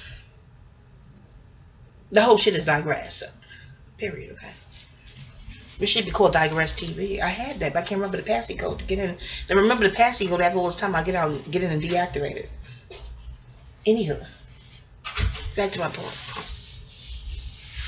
What was the point? I forgot the point. Oh, Bird Box. Yeah, so they got a real nice looking dude that you can see in the hood. I'm like, oh, they're trying to irritate us now. This is proof. Why they couldn't get an Oreo cookie for this scene? Why? Why? What type of buttons are they trying to push? I think they're trying to push Caucasoid buttons too. They want to push sisters buttons by getting this dude, and Caucasoid buttons too. And he's saving the day. They show him killing Caucasoids. I'm like, why are they trying to push buttons? What the fuck? I don't know. But when they do make it to the what's called Garden of Eden, Oasis, Paradise, wherever they get to down the river. That river was beautiful. Wasn't that river beautiful? And I'm like, she got some hella fight of arms and muscles, but Adrillian. I would presume that it would be presumed that Adrillian. Am I pronouncing that right? Adrillian. Yeah, I know what I'm talking about. That's so high when you in survival mode that whether you have guns for arms or not, you could row your boat gently and not so gently down the stream to freedom, okay? But that water was beautiful. I guess the water marked like the water canal of the woman giving birth to a new life. You know what I'm saying? Giving birth to a new life. Yeah, I think that's what that would mean. The scene where the other pregnant lady tried to befriend her and she said, you know, all things considering, they had that in common. Then they gave birth to Libra babies too. What did the Libra thing mean? But in any event, yeah, I like that acting because I guess I would be the same way. Like, oh, we gotta be buddies because we both pregnant. And I have that rosy-eyed colored glass thing in that Edith Bunker, Chrissy Snow, Vera Sinclair thing going. From what I've been told, I ain't say it to myself. Others said it to me coming along. I was happy when they did say Sinclair. I'm like, at least she's melanated. I've been compared to Kim too, off of Countess Wong character or Nikki and the Parkers. Lord knows I've been compared to Nikki too. Monique. I'm compared to the old chubby Monique to this day. Shout out to Monique. Hey, girl. I work out with her sometimes. I get up early enough and catch the shit live. Be fun as hell. But Monique, I love you, mama. And we got something in common too, astrologically speaking. We ever meet in person, I'll surely show you. I surely will. All the hell she been through, Monique probably too. Got her guard up too much to meet some pure plump stranger. Oh, that's a cute book title, Pure Plump Stranger. See, I get inspired from the titles and get to writing shit. Don't buy it. If I see a pure plump stranger on the market, I'm hex you. I'm gonna be in court and I'm gonna hex you. Anyway.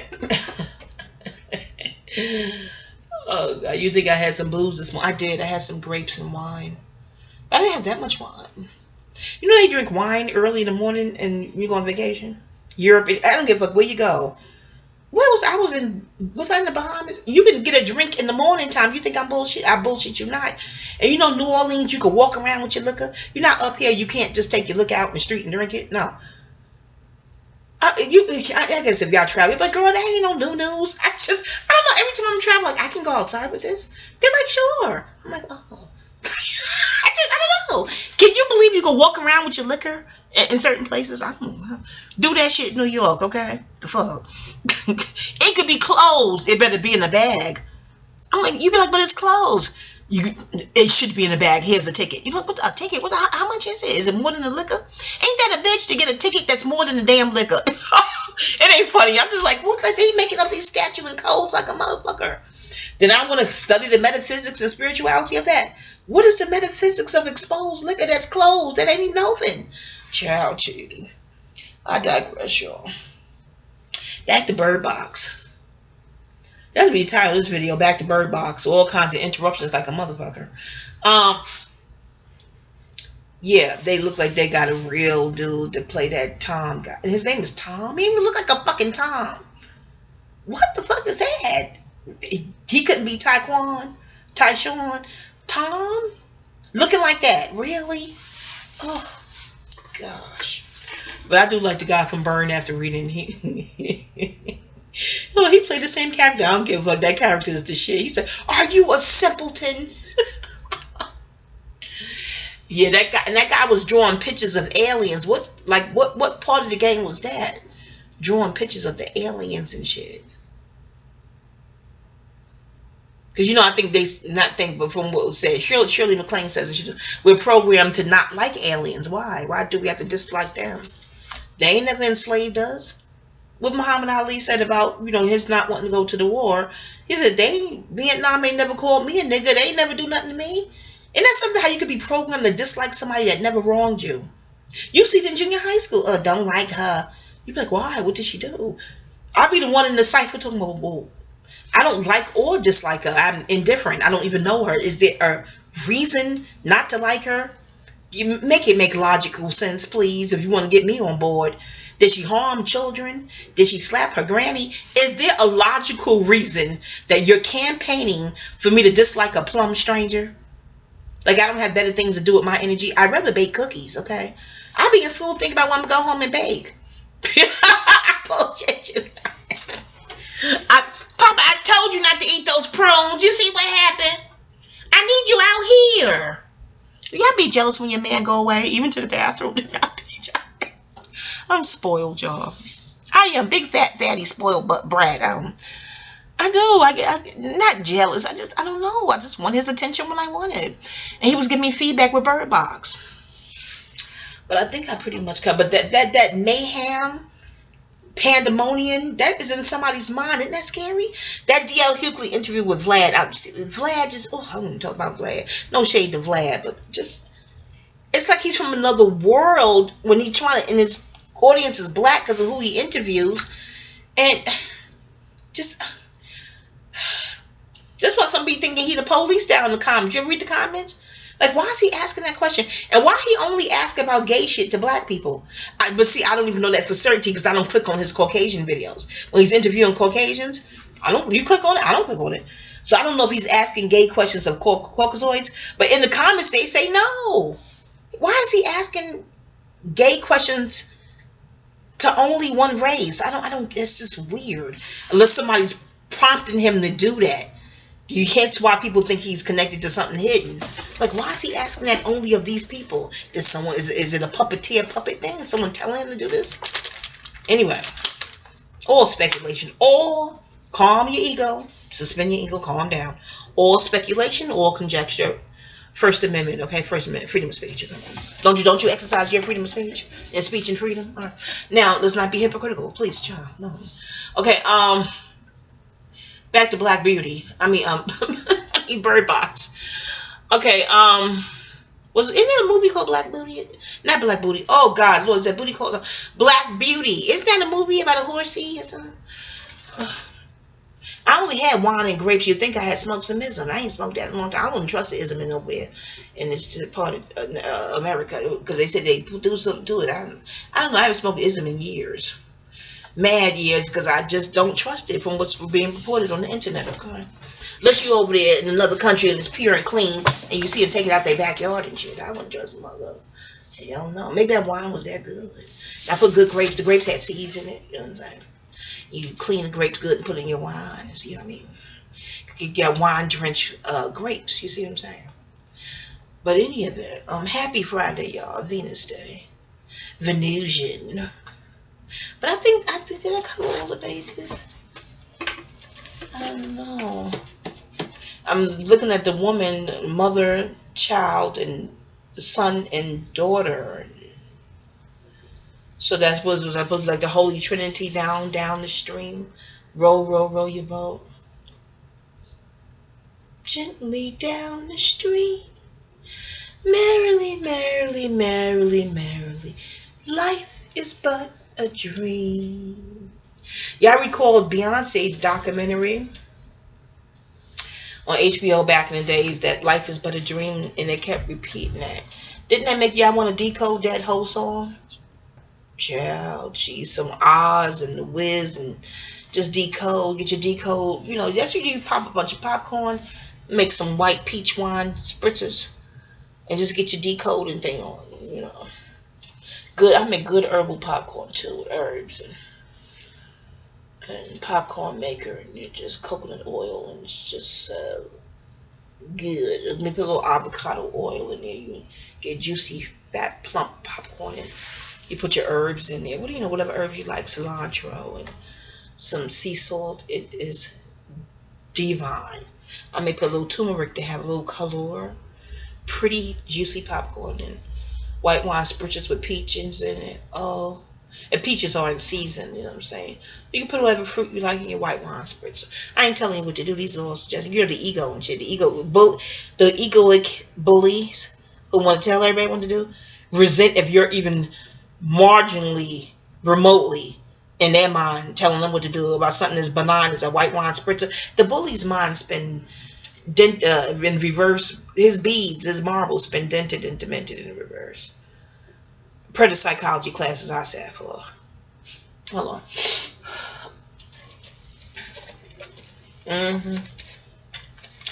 So, I think that's it for me in Bird Box feedback. I'm trying to think of any other salient points I can make about it. Oh, the Asian guy whose house it was. You know, because I'm always trying to decode something. Ain't it something how the homeowner, like what they don't like do they resent homeowners? Well, here's the homeless population. I don't know, it was List 25 or Vsauce, one of them videos I was seeing, and the guy was saying, the narrator was saying there's more vacant homes than there are homeless people. That completely bugged me out. And there was another one with RFG, the Chosen One, when him and Sanchez were still friends. They had a video when they was giving out water in Vegas to homeless people. It was a very, very highly astute. Most of them are very intelligent. You'd be surprised. Astute man talking to them, and he was like, well, if the churches are get tax exempt because they're supposed to help the community. This is all Googleable. It ain't coming from me or him. Okay, Google. Okay. If the church get tax exempt, if they get tax exempt because they're supposed to help the community, then why are there homeless people? Because I think he knew the number, like he knew the number count of the churches in Vegas or something, like off the top of his head. And he was like, why is there homeless people if that's the case? And that is true. You know, some churches are built with spare rooms and things that, or they can build it on the grounds. You know what I mean? That is weird. Yeah, at least give each person 90 days to figure it out at certain churches. It's very odd. They get tax exempt to help the community and these homeless people. That was a good rhetorical question that man posed. But now that I get on that topic, I don't know. Oh, the homeowner in Black Box. God dang, Bird Box. The homeowner, the Asian guy, he was going quickly and first. Usually they make the black guy go first. Y'all remember them Jason movies and shit. But I'm like, why the homeowner gotta go first? It's his damn house. What the fuck? He's a homeowner. But I'm thinking, because you know everything is metaphysical. I'm trying to think of what does that mean metaphysically. Metaphysically, homeowner. He was gay. No, but they pushing that agenda, so that's not why they would get rid of him. I think they don't want homeowners. They don't want you owning shit, because the home is the fourth house. The oppressor bullies are very anti fourth house principles. Your elders, ancestors, they don't like that fourth house. They named the disease the sign that rules the fourth house. They anti that disease too. No, they created the disease. They got a patent on it. You can Google it. They push it, but they don't want to own it. But they do own the patent. They own the patent on that disease. You can Google that. No, okay, never mind. Papa, okay, I'm trying to figure out what you mean. Okay, you said the reviewer said, no, baby, I'm not debating you. I'm a thinker. You're a thinker. Thinkers can bump heads sometime. The other reviewer said that they covered their eyes because they didn't want to see the racism. What channel was that? Because I want to find that video. He said they covered their eyes to not look at the racism, but they created the racism. Why don't you want to look at your creation? Or they don't want to look at the results, but they love destruction. Papa, what's the name of that channel this guy said that? Because I'm going to find that video. What you don't want to see, what you created. That's like making a baby. You don't want to see a baby? I don't know. It's very weird. Anyway, I'm just mad they gave her the guy they gave her. The Mallory's boyfriend. Oh, God, they couldn't find another black dude. Why him? And then it stains because now I don't even want to see him no more. I don't want to see anything else he playing. I don't want to see that actor again. I just don't. I guess because he played the scene too well and believable. Oh gosh, he probably have a Caucasoid in real life. You think? I don't know. Do you think his sister's giving him some? I hope not. I'm not saying I don't have no control over it, but like once you go over there, don't come home no more. Is that mean? Is that shit? I think like no, you can't control it. No, but it's a thought. Like, do you got them over there? We don't even want you back. Don't come back. What those girls said about Michael B. Jordan? Click it on. He said they canceled him. Hold on.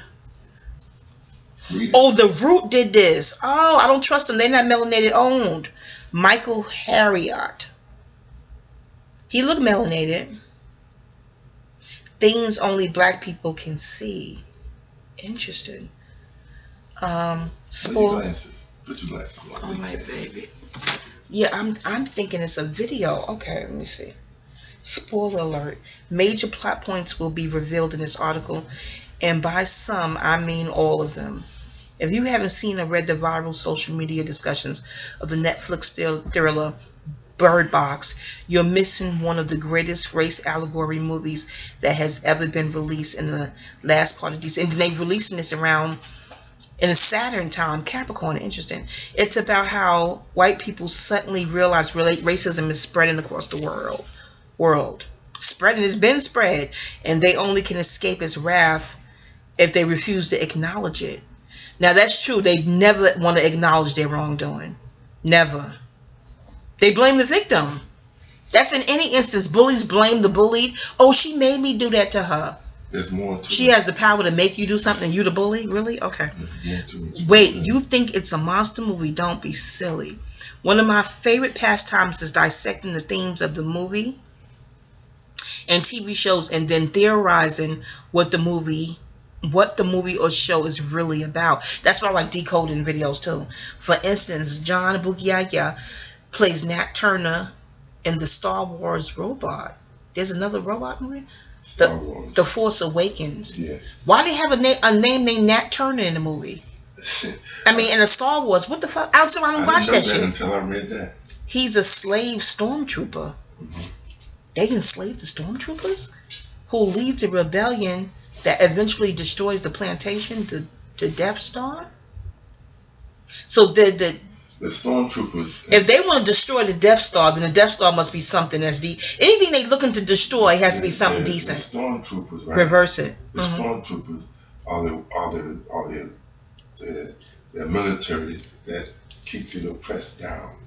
Okay, and he was part of the stormtroopers, so he became conscious, Nate Turner, and turned on the stormtroopers and freed and liberated the slaves, so to speak. But they even they need to stop using using his name. Yeah. The guy who did the movie, they turned around and said that he did something to Becky in college. I don't know. I think his name is Nathan. His name is Nat too, or some shit. I don't know. But he was saying at Breakfast Club how they use Nat Turner's skin for lamps. Like they kept parts of him like a souvenir after they killed him. If you don't like a person, why would you want their skin on your lampshade and luggage? And that's a sick mind. That is a psychotically sick mind. I must admit that horror isn't my favorite genre. But they want to keep parts of something they dislike. Other than them. Yeah, but then you don't keep it. I don't want to keep the skin of somebody I don't like. But that's psychotic. But it also, I think it also reminds them that, to keep them reminded that they don't like that. No, but I don't need to be reminded in my house. You want it in your home, near your body, and you cut the light on, and then now the skin is illuminating your room? That's psychotic. It's like, I don't need to be reminded of dislike. That's just dumb. How can I put it? It's like a junkie. It keeps going back to get that. But he likes getting high. I read Donald Goines' books. He's chasing that first feeling of getting high. Donald Goines said you never feel it the way you did the first time. But they like high. They like the feeling of high. At some point, they become addicted to it. You're addicted to the high. Yes, that's what Donald said. It's in your system. You can't go without it now. Yeah, because you feel high. Yes, that's what he says. Yes. But if you dislike somebody, that's not a high. That's a heavy, dank, dark feeling. Don't think like that. That's sick. Don't think like that. Don't think like that. That's a rush. To kill something, that's a lie. That's a rush. I'm talking about dislike. After it's dead, I'm not being clear. If you kill something that you don't like and it's dead, why do you want its skin? And then they used to castrate the men. They're jealous of the penis. They want to study it. That is sick. The aftermath is like necrophilia is against the law, because after it's dead, what are you still molesting and fondling it for? That's a very sick mind. Because they want to see if it's real. It's already dead. I don't understand. Is it really dead, you mean? That's what they want to see? No, they want to see if it's real. They don't believe it's real. But it's dead. I don't understand. It's really dead. That's why they keep doing the same thing, because they don't believe it's real. So they GMO and synthetize the world, and they don't believe something is real. You're taking real and making it synthetic, and you don't. Let me tell you something. When Tammy Terrell and Marvin Gaye's song "Does Ain't Nothing Like the Real Thing," I think they was trying to doing more than just sing a song. Okay, but that's another teacher said that to us back in the days too. If you we was asking the question, well, why do they got to change the slave's name? If they only care about the slave labor, I call it kidnapped human beings, but they just want free labor, what do they care what the name is? What do they care? And they said, well, it's like if an alien comes down here and you capture the alien, you get it to work for you. Don't you want to put your name on that alien? You know, like you find a beautiful bottle with gems and diamonds and stuff in it, and the bottle has a name on it. Don't you want to rip that name off and put your name on that bottle of gems and diamonds? And I was like, no. Wouldn't the gems and diamonds be the focus? But later on, I'm trying to figure out what she meant. Like, it's something that's so dope in the colloquial sense that you just got to slap your name on it. In that case, I guess literally, Jesus Christ. Because it can't just be about the slave labor if you're going through all them damn terrible, horrible hoops. When they first observed us in our true nature, right? And you know this. Back in the days, we always walked around with gold and all this stuff. It was our utensils for food. It wasn't. Forks. We didn't view it as something that it's like a part of us. You know, we walk around like even today. You walk around with a gold chain. It's natural. Yeah, it's just as kings and queens royalty. You know? I'll keep it on. But they put a value on it. It's different. They put a value on it. That's why they took it away, hid it, and then they're selling it back to us. So it's to us. It's part of us. It's part of our life. Gold is from the earth. The diamonds, all that come out the earth. The diamonds come out black first, melanated. The diamonds is melanated first. Carats, all that stuff was purple. Then out of darkness come like it starts off like they said. Saturn was the first sun, the black sun. Then it became yellow. Out of darkness comes light. So melanated is the original beings. O, blood type O, original beings. Dr. Peter Diamano said that in his book. But see, everything is like they can take a rock and paint it and seal it and put a value on that particular rock. Because we're programmed now that if it ain't white, it ain't right. They program the masses to see them as the authority of rightness. Even they had this thing. There used to be a commercial where you see this Cocozoid walking with a fake dog on the leash. He got a leash. He got a string hanging out there, and he's walking like he's walking a dog. And you're supposed to believe that was on the market at one time. They stole that from the Martin show skit. No, this was before Martin Lawrence. This was before the 90s. You saw that? Yeah. Oh, okay. I remember that in Martin when he was like, "Sit your $5 ass down." The spoof from New Jack City. He came out with the fake Rottweiler, funny as hell. No, that was before that.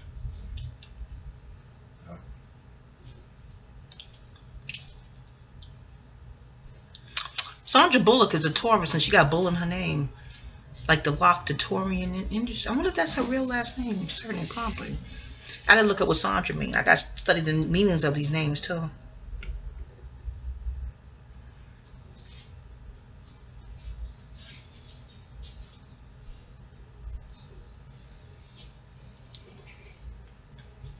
And they showed a horse in the movie. What does that mean? Black horse. They sure did. Black Beauty. They sure did.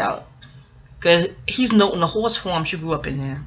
She really doesn't say why she hates her father. But she did say why she hated him. Something about he was a conspiracy theorist and some kind of excuse and not to love him. She was the only one that saw the horse. Interesting. Because from her past. Patterns from her past. White people always hate on their parents for some bullshit reason, like missing their 3rd grade Christmas play, because they don't like. I never forget Rudy on Facebook. Love you, Rudy girl. She was like, because this was years ago. Rudy probably forgot. I never forget. Man, it's amazing what sticks with you. I just saw Good Eats with Alton Brown, and he was doing an oatmeal show. This is an oatmeal show. Towards the end of that episode, he talked about cinnamon bark, adding real cinnamon, the difference of the real cinnamon or whatever to your oatmeal. He said if you get the cinnamon closest to the root of the tree, the bark or whatever, is stronger than cinnamon that's, you know, that comes after it. You know what I'm saying? As soon as he said that, you know how my pearls percolate. He said, I thought of Tupac's lyrics, the darker the berry, the sweeter the juice. I said the darker the flesh, the deeper the roots. The roots. And I'm reading this from the root. I'm mad it ain't melanated on them. Well, but from what I heard, okay, Google. So I thought that thought, my God gave me that thought after seeing Elton Brown go off the air. Elton Brown is another one. You could be looking at TV, being in a mundane moment, so you're thinking something metaphysical will pop out. Another one, he had a seafood show, and you know how you eat your crab ball and crabs or lobster on newspaper? That he looked into the camera, was like, I'm not going to eat this on the paper like that because of the wording that was on the newspaper. somehow could transfer to the food. I was like, oh shit. Another time I was looking at one of Tracy Brown's videos. So Elton Brown, Elton. See how the pearls percolate? Tracy Brown, this was years ago. Maybe 2 years ago. I don't know. But she was like, I don't eat on this table. Because she reads the tarot cards, Papa. That told me where you read your cards at should not be where you eat at. She looked at the camera and she said, I don't eat here. I said, oh shit. Everything means something, like interconnected somehow. I guess I'm like, what if you clean the table good with alcohol and ammonia? The way she looked, I'm like, no, you need to be a special table for your cards. Well, Karis once said that too. When you write in your rhymes, he said this to other rappers, there should be a chair where you write your rhymes. No one else should sit in that chair but you. And you should do nothing else in that chair other than write your rhymes. I never forgot that. I'm like, well, what does that mean? And if you live with other people, how you going to keep them out your chair? No, that was very interesting. Miss Privilege is very sad because she lived... Okay, yeah, okay. Third grade. Oh, yeah, so Rudy was saying in that, when I mentioned the Elton Brown thing about the cinnamon in the oatmeal episode, I thought of parentage. I'm like, how could you not like your roots? Unless your parent was beating your ass and some kind of abuse, that's different. But how they talk to... I know there's all kinds of races that talk to their parents fucked up and foul. But I'm wondering if we got it from them. Because the way they talk to... Most of them talk to their parents. Oh, my Lord. And from what the study ciphers I sat in, they don't like that which came before them. Including their parentage. I'm like, remember Godfrey? This recent video with Vlad, when Godfrey was like, chilling with his Caucasian friends. He was like, you call your mother by her first name? He was like, yeah, Gail. He was like, you don't call your mom by her first name, dude? He was like, I don't even know my mother's name. Her name is Mommy. Godfrey is a fool. He said, I can't even call my dad by his first name. And I have his first name. He will kill me. And he said, all of Nigeria will call me up and go, oh my God, you called your dad by his first name? We have to kill you. You must have. But in any event, but Rudy on Facebook, she was like, I never forget how she responded to the Elton Brown thing in the roots. And I'm saying, your roots, your parents, your ancestors, what came before you is strong. He telling you the cinnamon is strongest near the root. You better honor them with the strength they carry, spiritual strength they carry. But anywho, I'm not talking about abusive ones. I'm talking ones that loved you and bathed you and fed you. Okay. The oatmeal and so Rudy wrote, they hate their mother. I'll never forget it. She wrote this shit in caps. And Rudy don't do that. You know some people write in caps all the goddamn time? That ain't her. She said they hate that. She's the one I want to buy a piece of jewelry from. Papa, her jewelry is exquisite. I'm going to send you the link to the email. Oh, God. She gets up on big mounds of crystal. Her whole body now. And she chisels. She is an artist. You hear me? Her jewelry is called wearable art. She's a shit. Okay. She said, she's Leo, you see what I'm saying? You got a creator, 5th house. And she said, they hate their mothers. Next sentence. They hate life. I'll never forget that. Because they so anti-life. The opposite of the word lived is devil. The opposite of the word live is evil. So if you're going in reverse of life, you see what I'm saying? They don't like anything organic and natural. Because that reveals the truth. Okay. For some reason, the only thing Caucasians hate more than cleaning their room is gluten. I still don't know what gluten is, but I think someone should make a horror movie starring Kate Winslet about a girl who awakens to find gluten sprinkled all over her room, leading to a moral crisis. That shit would win an Oscar because Winslet is great at looking wistful while contemplating moral dilemma. Anyway, Miss Privilege is pregnant. So, yeah, who's her baby father? Who was Mallory's baby father? I gotta look up the word name Mallory mean. I know Mal. They never showed the baby father, right? Never mentioned his name. It's odd they make a Caucasian have a baby out of wedlock. At least I didn't on TV and movies. No, I heard you. Yeah, me too. Yeah, we don't know. But I'm just saying it's weird because when they're usually Caucasian and Puritan, they want the father in place. I don't know what kind of message they're trying to send to the public. Somehow she makes it through most of her pregnancy while doing the back-breaking work of creating oil paintings while her sister rides prize horses all day. One day, white privileged sister tells her about this never-before-seen problem called racism. They watch a little bit of the news about this racism thing, but they don't worry about it because no one where they live is racist.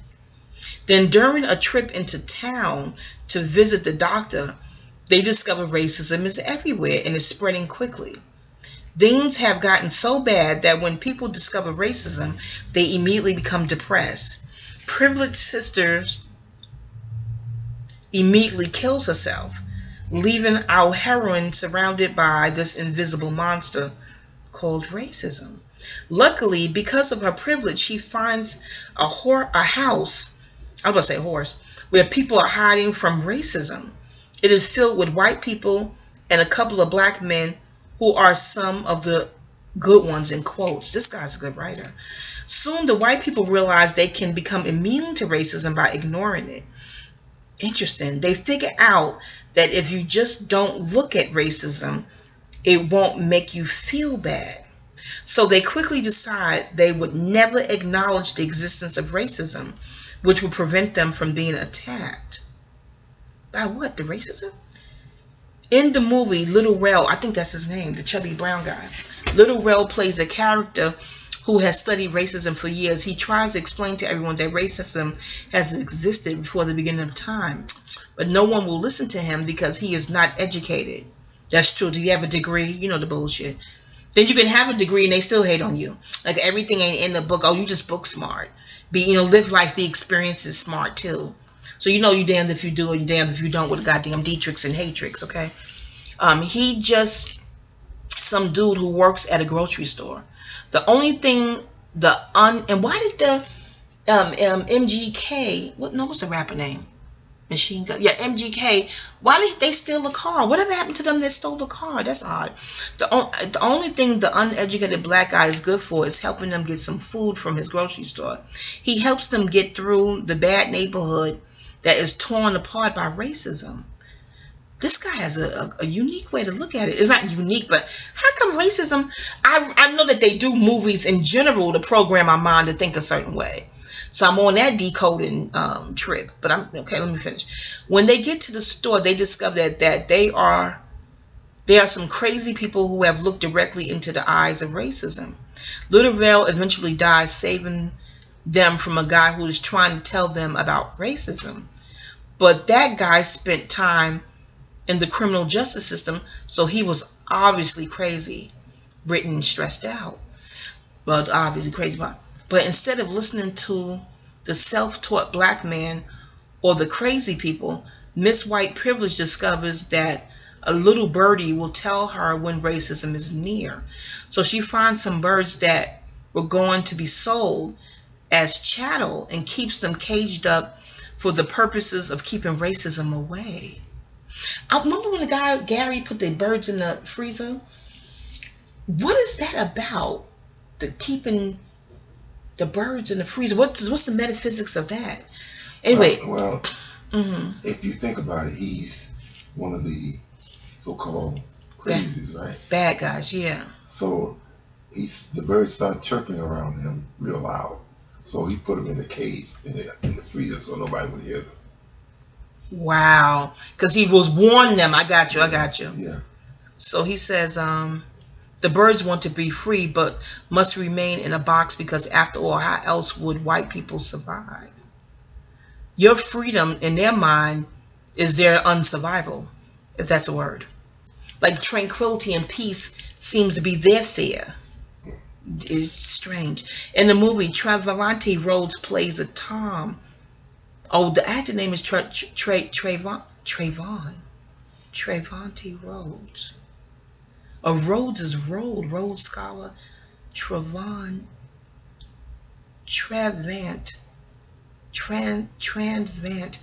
Okay, I gotta look at the meaning of these names. I think he's the one that played Nate Turner in Star Wars. Interesting. He plays a Tom. Bro, that's literally his name. Tom is very handsome and very resourceful. That's why I'm mad they got him to play.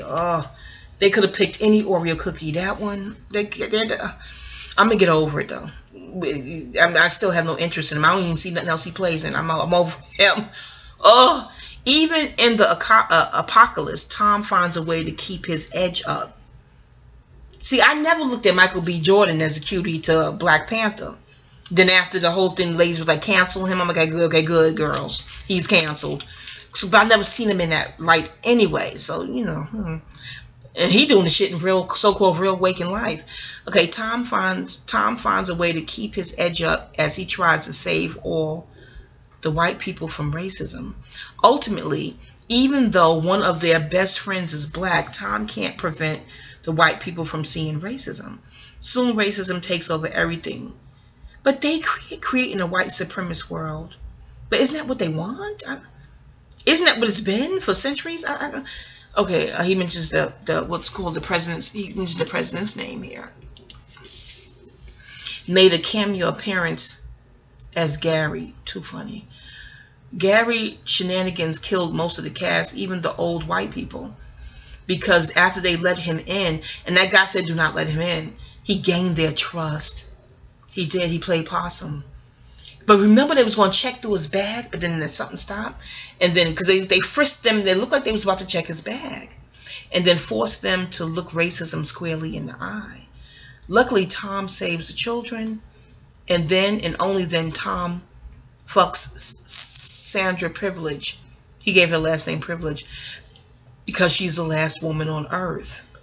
Interesting. This guy's a good writer. His insight is on point, too. Well, it's keen. Like, you know, if this is the last woman on Earth, you would fuck her, right? Okay. Because of their Uncle Tom, the white children learn. I gotta look at what the name Tom means. The white children learn that they can ignore racism too.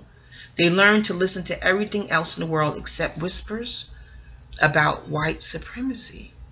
Interesting. Uncle Tom dies keeping the children safe from people trying to tell them about white supremacy.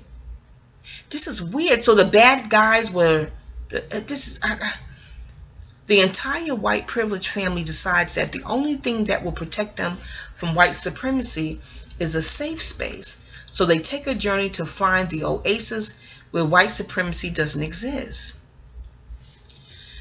The journey consists of a lot of, because you know it's per the studies I sat for, they can't ascend. Grave and gravity is the same thing. So when you do grave misdeeds, you willfully enact and exact grave, nonsensical misdeeds against people because of the color of their skin or whatever.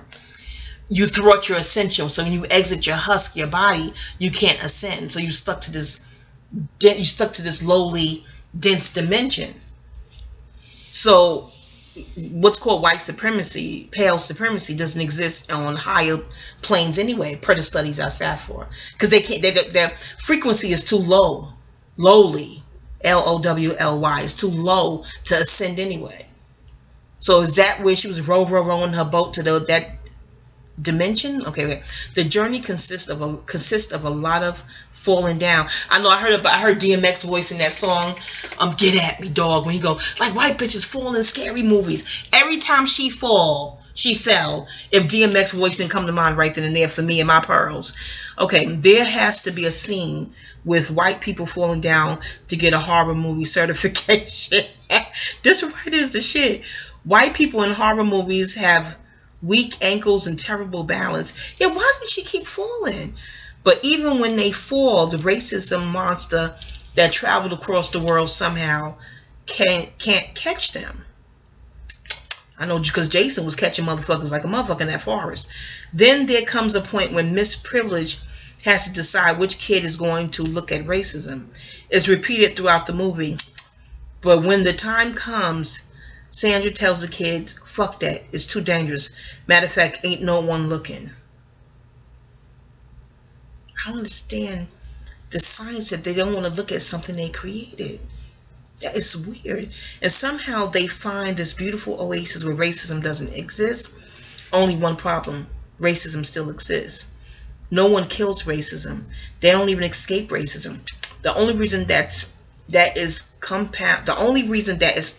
is compound is protected from the supremacy of whiteness, is that the people who live there literally can't see race. They're all blind. Blindfolded, just like the so-called justice bitch symbol at courthouses. So what the fuck is that?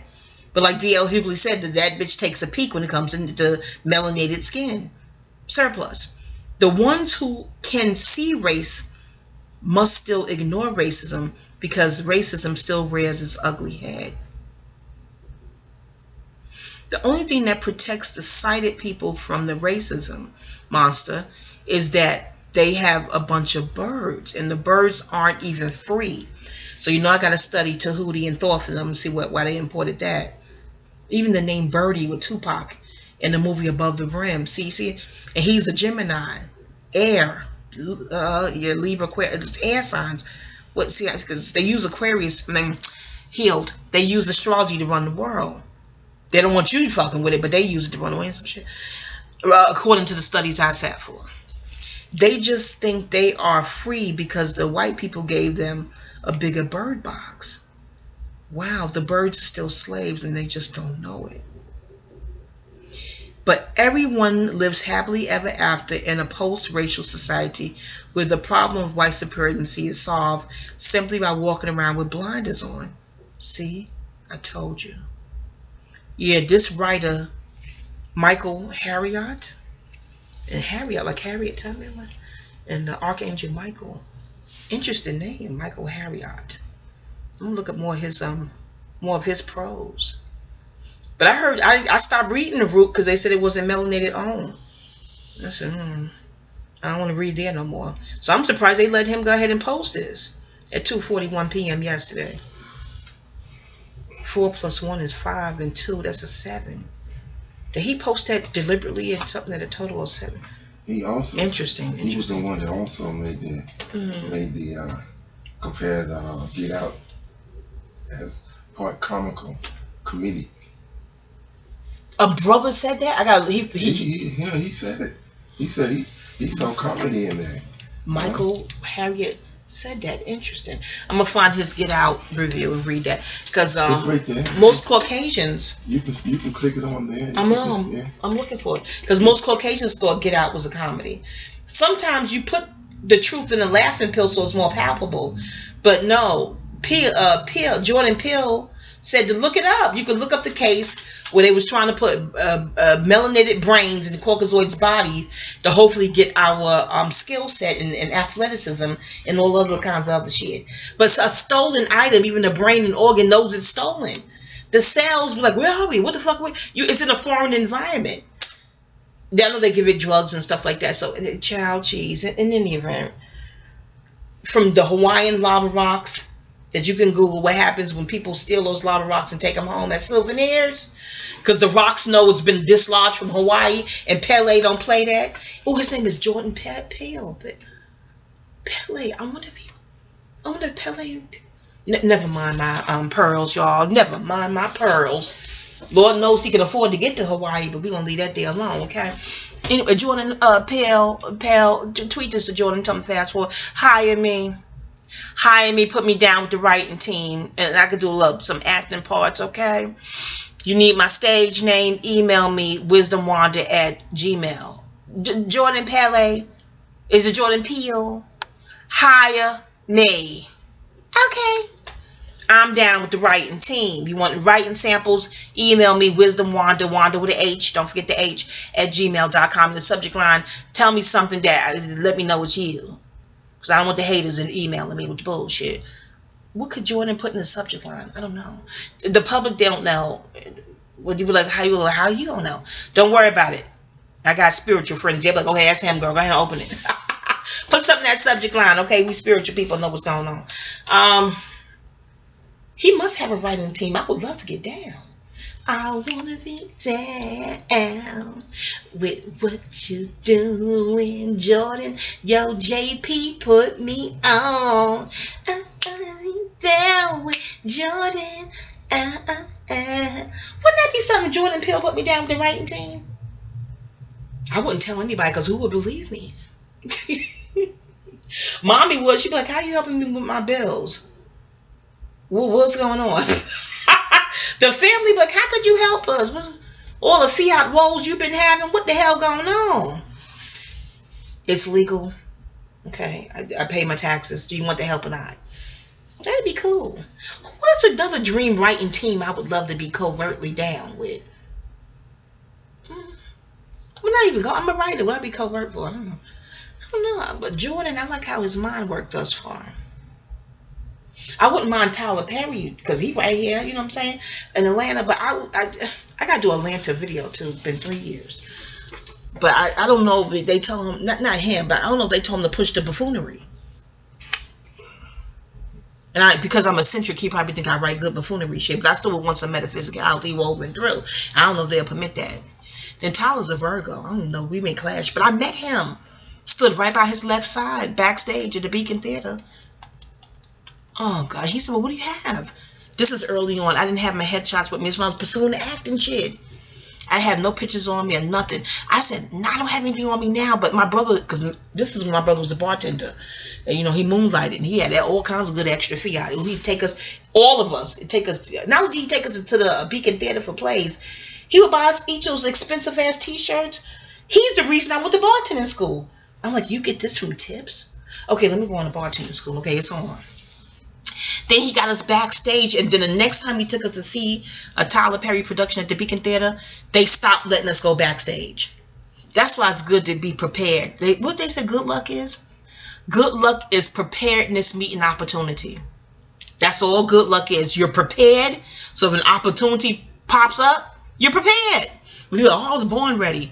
I can't say that shit because I had no headshots, no business. I had nothing because I was like, I will slay your stage. This was before he was Tyler Perry. I was like, man, I'll slay your stage. You better ask Titus Walker.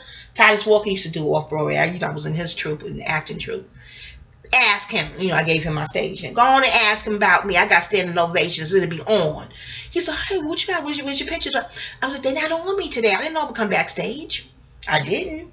I said, but my brother, he'll bring us back, and he did, and they wouldn't let us back there. Not just us. Nobody can go backstage. I said, oh, shit, they stopped it out. And he blew up. I should have had the picture then and there, goddamn it. Oh, fuck. And remember I had that spiritual reading, Papa? And the Babalaho said it was 3 opportunities I could have made it. You remember Papa hurt me to my soul. I said 3? I'm thinking it just wasn't my time. And he told me why. Oh, broke my heart. One time when he said 3 opportunities, the first one came when I was on Tyler Perry's left hand. It's just us. Picture a dark. There's nobody there but me and him. It's a dark corridor, and he's walking out to get out the back door to go home. Away as he was going, the thing was over. And I said, hi. I said, when's your birthday? I love the show. And this is before the internet. Before I'm getting on the internet, rather, to look up birthdays. He said, September 4th. I said, oh. And I told him who he had a birthday in common with. He was like, I know. And, yeah, very, very, very, very cool moment. Ingratiating. He was present. He gave me eye contact. Very tall. But I didn't think no more of it. I'm telling you, when I got that spiritual reading, the Bible said that my mind went immediately to that moment that if I had a headshot, if I had a picture, if I had something where he could contact me to come in for an audition, telling him I slay the stage and all this other shit, well, a Virgo would be like, well, show me. I had nothing on me. What was the other 2 opportunities? I'm still struggling with those. One other opportunity, I think, I met a girl that worked. She didn't tell me in the moment. Remember Branch 72? It's not Branch 72. The branch on 72nd Street. When I would get to work extra early, I would go into Central Park and read a book and chill. Maybe I'd stop at my favorite bakery and get a muffin or a cupcake. What's the name of that bakery? You used to buy me stuff from there, too. I stopped going when the Leo manager was saying, I think it's racism in there. I'm like, in a bakery? Oh, God, there shouldn't be racism in a bakery. The way I feel about sweets, that broke my heart. She said, no, they act racist. And just like that, I stopped going to that bakery. Is it Magnolia? I don't know, not all Magnolias. Let me do legal reasons. I'm not saying all hearsay, okay? But that particular one, she wasn't fooling with it. But some bakery I loved, and I got to get a cookie and a little water, and I would go in Central Park and read a book and chill till it's time to go to work. And then there was a little baby boy skateboarding. And I thought about my baby. I was like, oh, my baby skateboards too, and da-da-da-da. And I started speaking the skater language. I don't know why I just thought of Prodigy, speak the dumb language. Blessings be upon his soul. Rise in power. But anyways, I started speaking trucks and, skater language. And I'm a big old mama. And the mother's young and pretty looking. And the little boy looked like, this old fat lady knows skater language. They was like, how you know that language? I was like, my son, my baby. He skates. Heels. Anyway, so we talking, and it was a pleasant talk, and she sat next to me, and we were watching him, and just in Central Park, it was a beautiful, melanated moment. And I started talking about astrology. Well, when's his birthday, and her birthday, and then the astrology talk, and she was like, you're really into this. I'm like, oh, I'm Astro Mama. I've been studying for years. You better ask about me. And I gave her my card. I said, if you ever want to read it, just let me know, babe. And I said, I got to go because I had to go to work. So she called me. This is like 2 weeks later.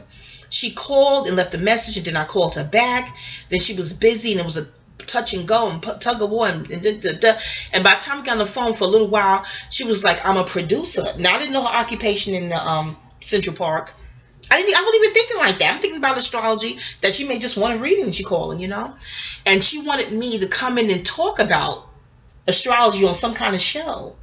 I'm like, a show? And right then and there, she said she's a BET producer. I'm like, oh, okay. But I still didn't get hyped, because I know how life can be. Don't get hyped. Keep it going. And Star Buckweiler, same thing. I met him, gave him my card, and not even to do anything on it. He used to be a jockey, Hot 97, like radio in New York back in the days. I met him at a Wendy Williams thing on University Place in Manhattan. And it was raining, torrential rain. They had to stop it. And I met him because he said a certain sign got good coochie. Star is a colossal character. He just, Lord. But I wanted to tell him why. There's a scientific reason, cosmic reason, why that sign tend to have really, really good coochie. And I'm not being crass. I'm trying to explain to him, but it was raining. It felt like the ceiling was going to cave in, and he couldn't hear me. I said, take my card, call me. I will tell you why that sign has good coochie. He called me to come up to the radio. He wanted me to blast on the world about astrology and why this sign got good coochie. He wanted me to come up. But I don't know, the powers that be wanted to interview me. I'm like, just to talk about astrology? Like, I had to go through different type of channels, and he was like, it's not me. Don't worry, just get through it. And then they interviewed me. I'm like, how could you interview about astrology if you're not an astrologer yourself? So I'm trying to figure out, how would they do this? I'm like, are they astrologers? He was like, no, I don't think so. So I'm like, how can you conduct an interview unless they go get an astrologer? Go get my teacher, okay? Go get Aisha Grice. Go get an astrologer to interview me. What the hell? I guess the teacher be biased. I don't know. But anyway, like if they taught you, hell, they but you know I taught you better than that. But anywho, so I interviewed with a Spanish man, and he asked me, you know, I'm flowing with it. He's asking about astrology, so I'm flowing. So out of nowhere, he goes, what's John Leguizamo's birthday? I'm like, who? I didn't even know who he was talking about at that moment. And he said, okay, what's Richard Gere's birthday? Now, I've heard of Richard Gere, the actor, but I didn't know his birthday. I'm like, I don't know. He said, we don't just speak to our audience isn't just black people. I'm like, it's hip hop. He said, yeah, but hip hop is global. It's not just black people anymore. It's just, you can't just speak about the astrology of black people. I can't, and this is a Spanish man. I'm sitting in an interview like, oh, I wanted to tell him just about why that sign has good coochie and premium pussy. You know what I'm saying? I didn't even know I would be interviewed. But after that, I went home. I didn't get on the radio or for and my ex-friend Beverly was with me, and she made beautiful baskets and soaps and oils, and she made two, one for Star and one for Bucket, the masculine, you know, scents and stuff. It was blue. She made it so pretty. She said, had I known they would do this, I wouldn't have made those baskets. I said, Beverly, I don't know.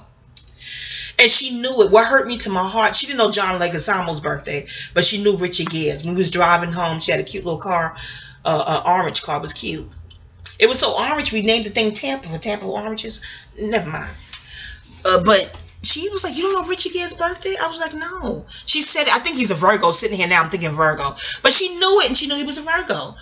And she didn't know John Leguizamo's birthday, but she knew who the hell he was. I'm like, you've heard of him? She was like, yeah, I think he's a comedian.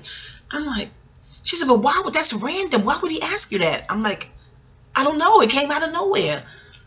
And that was it, Papa. I didn't get on the radio nor the job. I think they was trying to do some astrology segment once a week or something.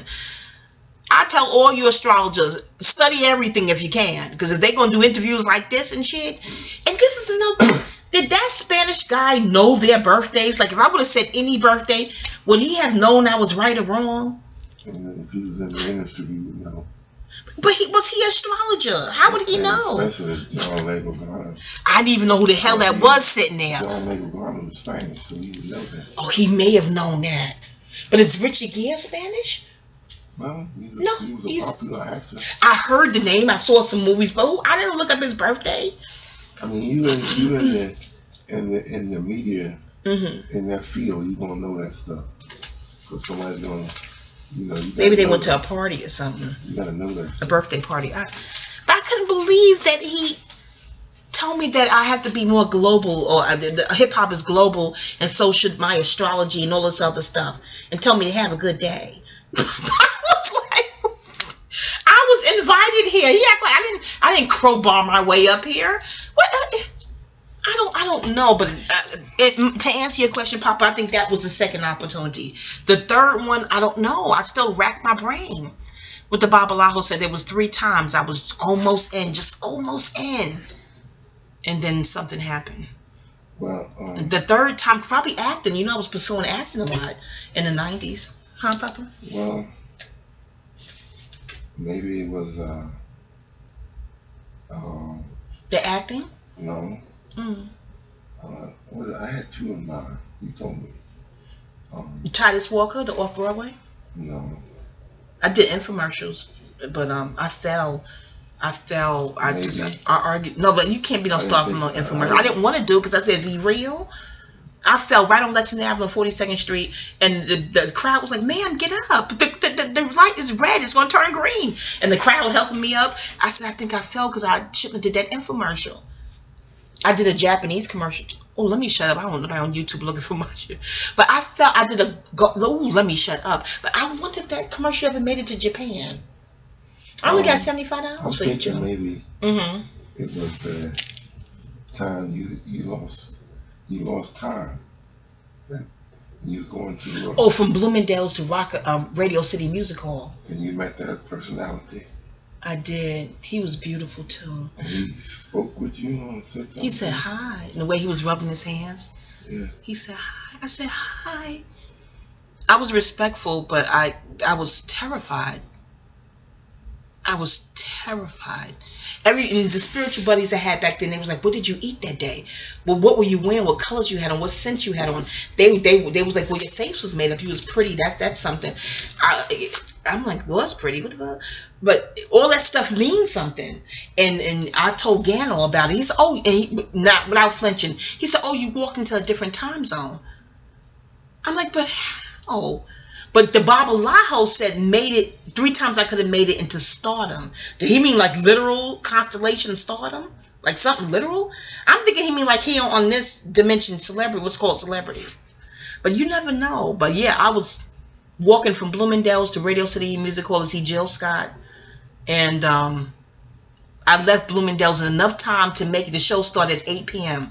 I left Bloomingdale's. First of all, I had lost a lot of weight. I was used to walking. It don't take no 2 hours to go from Bloomingdale's to Radio City Music Hall.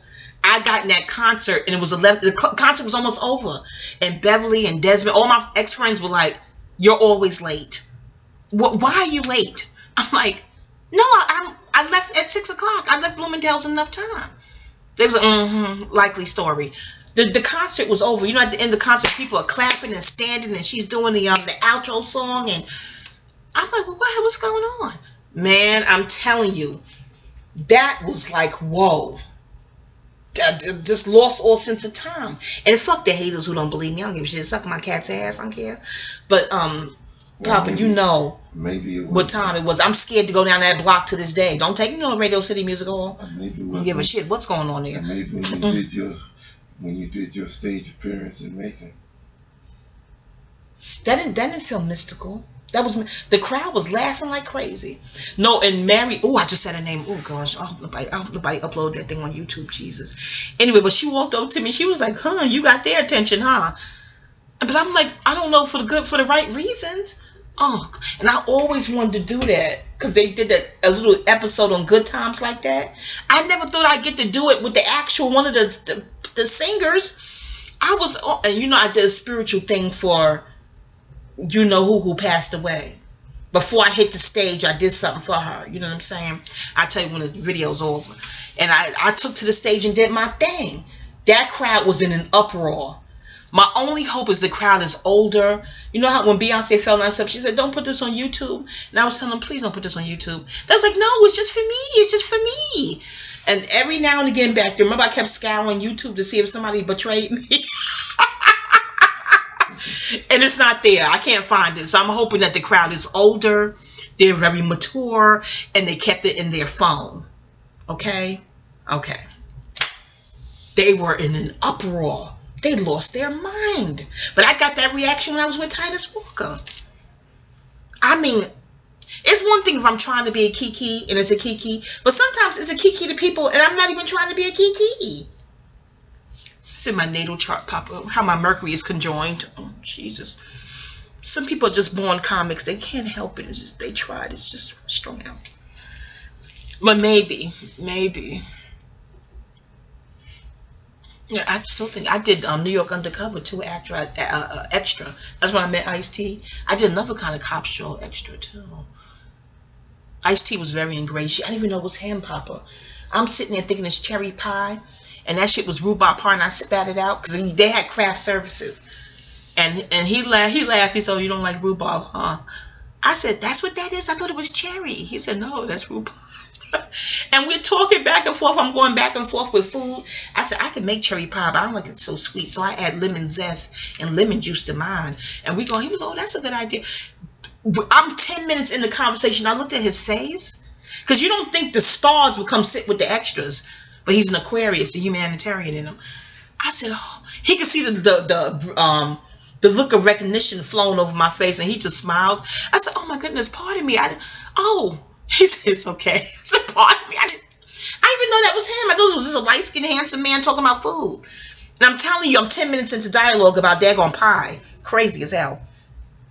But either way, I do believe the Babalaho is correct. Because I was pursuing that thing hard in the 90s. Yeah. Yeah, pursuing it strong. I don't know what 3 opportunities it was, but I'm going to stick with the 90s. It could have been the BET producer in Central Park. I really enjoyed Central Park as a little girl, a kid, teenager. I played hooky in there. Oh gosh, beautiful memories in Central Park. I went to concerts, and that's what Erykah Badu in Central Park too. Yeah, but that whole thing from Bloomingdale's. And my ex-friend worked at the Bobby Brown cosmetic counter, and I was going to her counter. She was going to do my face for the concert. And, you know, I usually buy a lip gloss, and she put all kinds of samples and shit in the bag. It's real cute. But she wasn't there. And I looked like distraught, probably like, she's not here. I thought she told me she had to work today. They was like, she ain't here. And then a lady, she was like, you want your face made, right? I was like, yeah. She said, I'll do it. Tall, pretty, beautiful woman. But she didn't do it there on the 1st floor. She said, let's go upstairs. She did my face on the 6th floor. I don't know. I'm in the moment getting my makeup. And I said, y'all allowed to have tips? And she said, sure. And I gave her, I was working then, okay? I gave her a $20 tip. And I went on about my business. How long did it take her to do the makeup? Usually it's about, my ex-friend Sharon, she gets busy with hers. About 30 minutes, my face is done. But it felt like an hour with this tall, statuesque brown beauty doing my face. It gets deeper. The next day after the show, I'm still spooked. I had spiritual buddies, you know, ask them what that was. They was interested in the man that said hi. They was interested in him and looking at his natal chart versus my natal chart. And was he walking? The spiritual friends I had they was glued on him. I'm like, how about me and my chop level? What the hell? But any event, so. The beauty, she did my face, and she gave me, I said, can I have samples? And she was like, I didn't bring any up here with me. Because the 6th floor in Bloomingdale's, do Bloomingdale's even have a 6th floor open to the public? I'm going to look that up on the internet right now. This is how scary this shit is, okay? Then and now, it still spooks me when I think about it. They got celebrity ghost stories. I think they have regular people ghost stories. I may go on that show and tell this shit. You don't take the stairs or whatever? The escalator. We took the escalator to the 6th floor. And we sat down. I sat up on a big stool chair and she did my face. Very pretty, smelled good. It was a beautiful chocolate thick sister. Fast forward the next day, I'm speaking to Sharon. Why you didn't go to work yesterday? She said, I was at work. I'm like, you were? Wait, at this time? She said, I was there. I'm like, no, you weren't. And I went to the counter, looked for you, do my face. She was like, you bugging. Maybe I took a pee break or a lunch break, but I went to work. I said, the people said you weren't there. She said, they lied because I was there.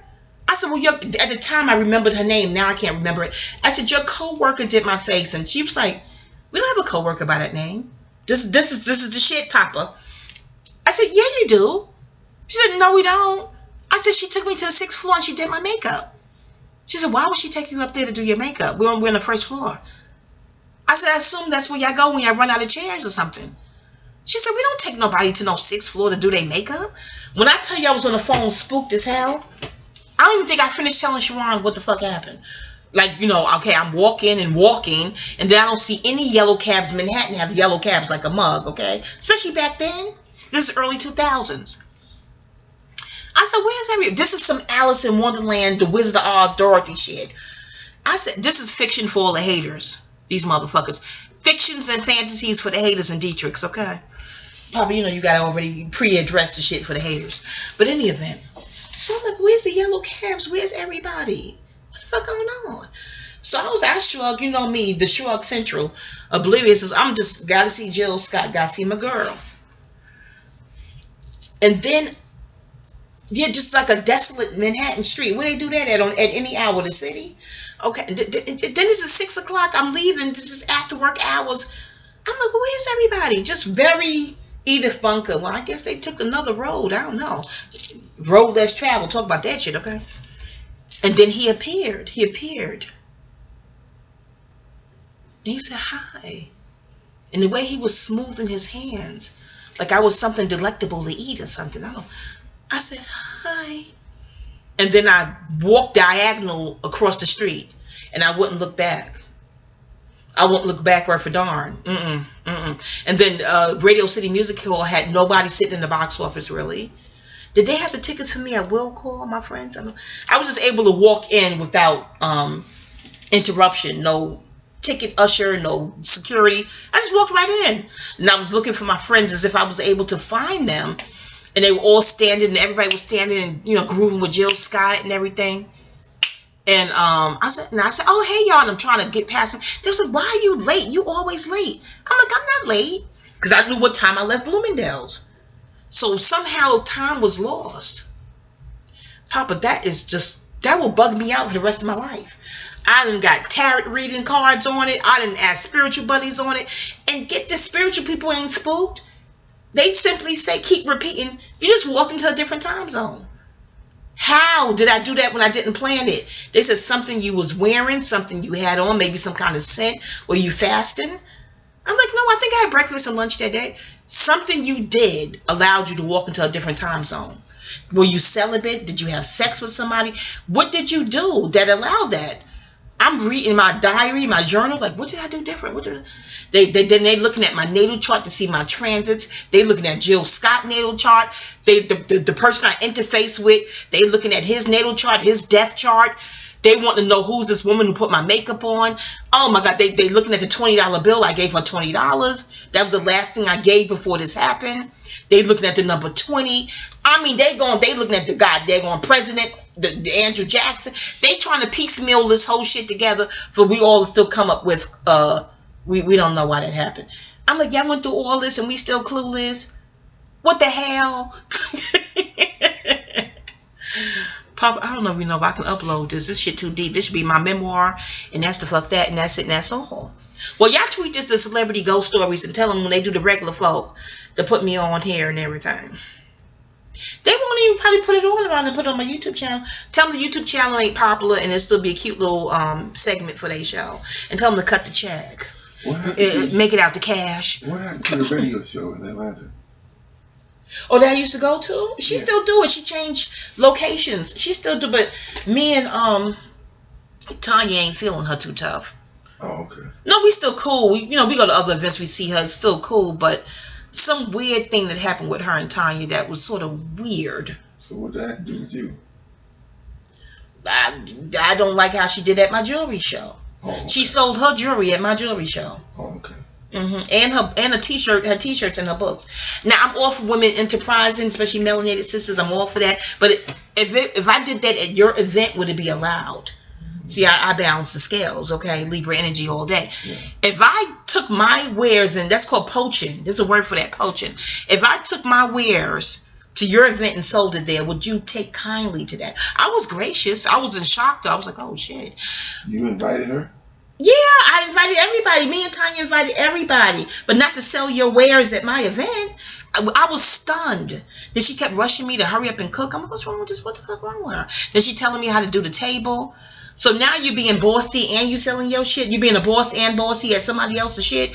But I never discussed it with her because, again, it's not that deep. I just know to keep my distance. We don't have a passionate connection, so no need for me to issue any passion your way. I'm not doing it. But no, we're still cool. It's not phony cool. It's civil cool. You know, hey, girl, you know. But after that weird thing with the luggage and her and Tanya, and even Tasha was telling me about how Tasha taught her how to get sponsorships. Then she gonna make Tasha buy a ticket. Tasha's like, oh, where's my ticket to get in? Oh, you can buy it on Eventbrite. And Tasha on the phone like, I taught you how to get sponsorships and I have to buy a ticket. She didn't say it, but she's thinking it. She's like, oh no, I gotta ghost her. I gotta ghost this one. No. She just stopped responding to texts and that's it. But I don't think the way the ego is when it gets wily like that, I don't think the ego, it's aware of what it's doing. And if you bring it to its attention, now it's time to fight because the Aries rules the ego because it rules the head on the physical body. So Aries is the god of war. So if you address it, they may see that as a challenge. Now they're going to argue and defend their point, or just argue and defend no fucking point because I don't know. So we just never brought to her attention. We just know to steer clear. But I wish her well though. I do. Yeah, but that was bugged out. She sold her jewelry at my jewelry show. I was like, what's going on? Yeah, that was kind of weird. I don't think that's friendly or friendship. Anyway, y'all, I hope we gave you enough of our feedback on Bird Box. Stay tuned for my video on being in Atlanta 3 years. And, One Shoe Off, the movie. Remember the movie with Jamie Foxx when he was the president, that One Shoe Off? And Will Smith. I had a dream about Will Smith and his family last night, too. Will Smith movie, The Pursuit of Happiness. That One Shoe Off. Even Jill Scott did a One Shoe Off on stage. My sister-in-law, Charlene in the memoir, you know who I'm talking about, Papa. Back in the days, if you had one slipper off around the house, she was like, don't do that. I'm thinking it's just another superstition. So she said with that denoted when you have one shoe on and one shoe off. Remember the sock over the shoe? And Jay-Z, for the bikers, that was so sexy to me when I saw bikers doing that. And Jay-Z had that in one of his rap verses with the sock over the shoe. Papa, when this shit stop, I'm going to tell you what Charlene, my sister-in-law in the memoir, okay, said about one shoe on and one shoe off. Even when you wear your shirt in reverse, if you do it by accident, you're going to get a new shoe. I mean, a new shirt. But you're not going to get a new pair of shoes with this. See, the soul, Pisces rules the feet. The soul of the foot and the soul in your body, the soul, the one shoe off. Papa, we going to talk. Remember that Jamie Foxx movie when he was the president? And remember the Will Smith Pursuit of Happiness? Look at him again with the shoe off. I'm like, why they do this in this Bird Box movie with the chick that came out to save Mallory, but then she had heels, and I'm so, what does that signify? Child, they call it conspiracy theory. Z call it coincidence theory. I call it thinking. Simply motherfucking thinking. And stop study shaming, alright? Alright, peace, y'all. That's me and Papa's take on Bird Box 2018, December Gregorian. Peace.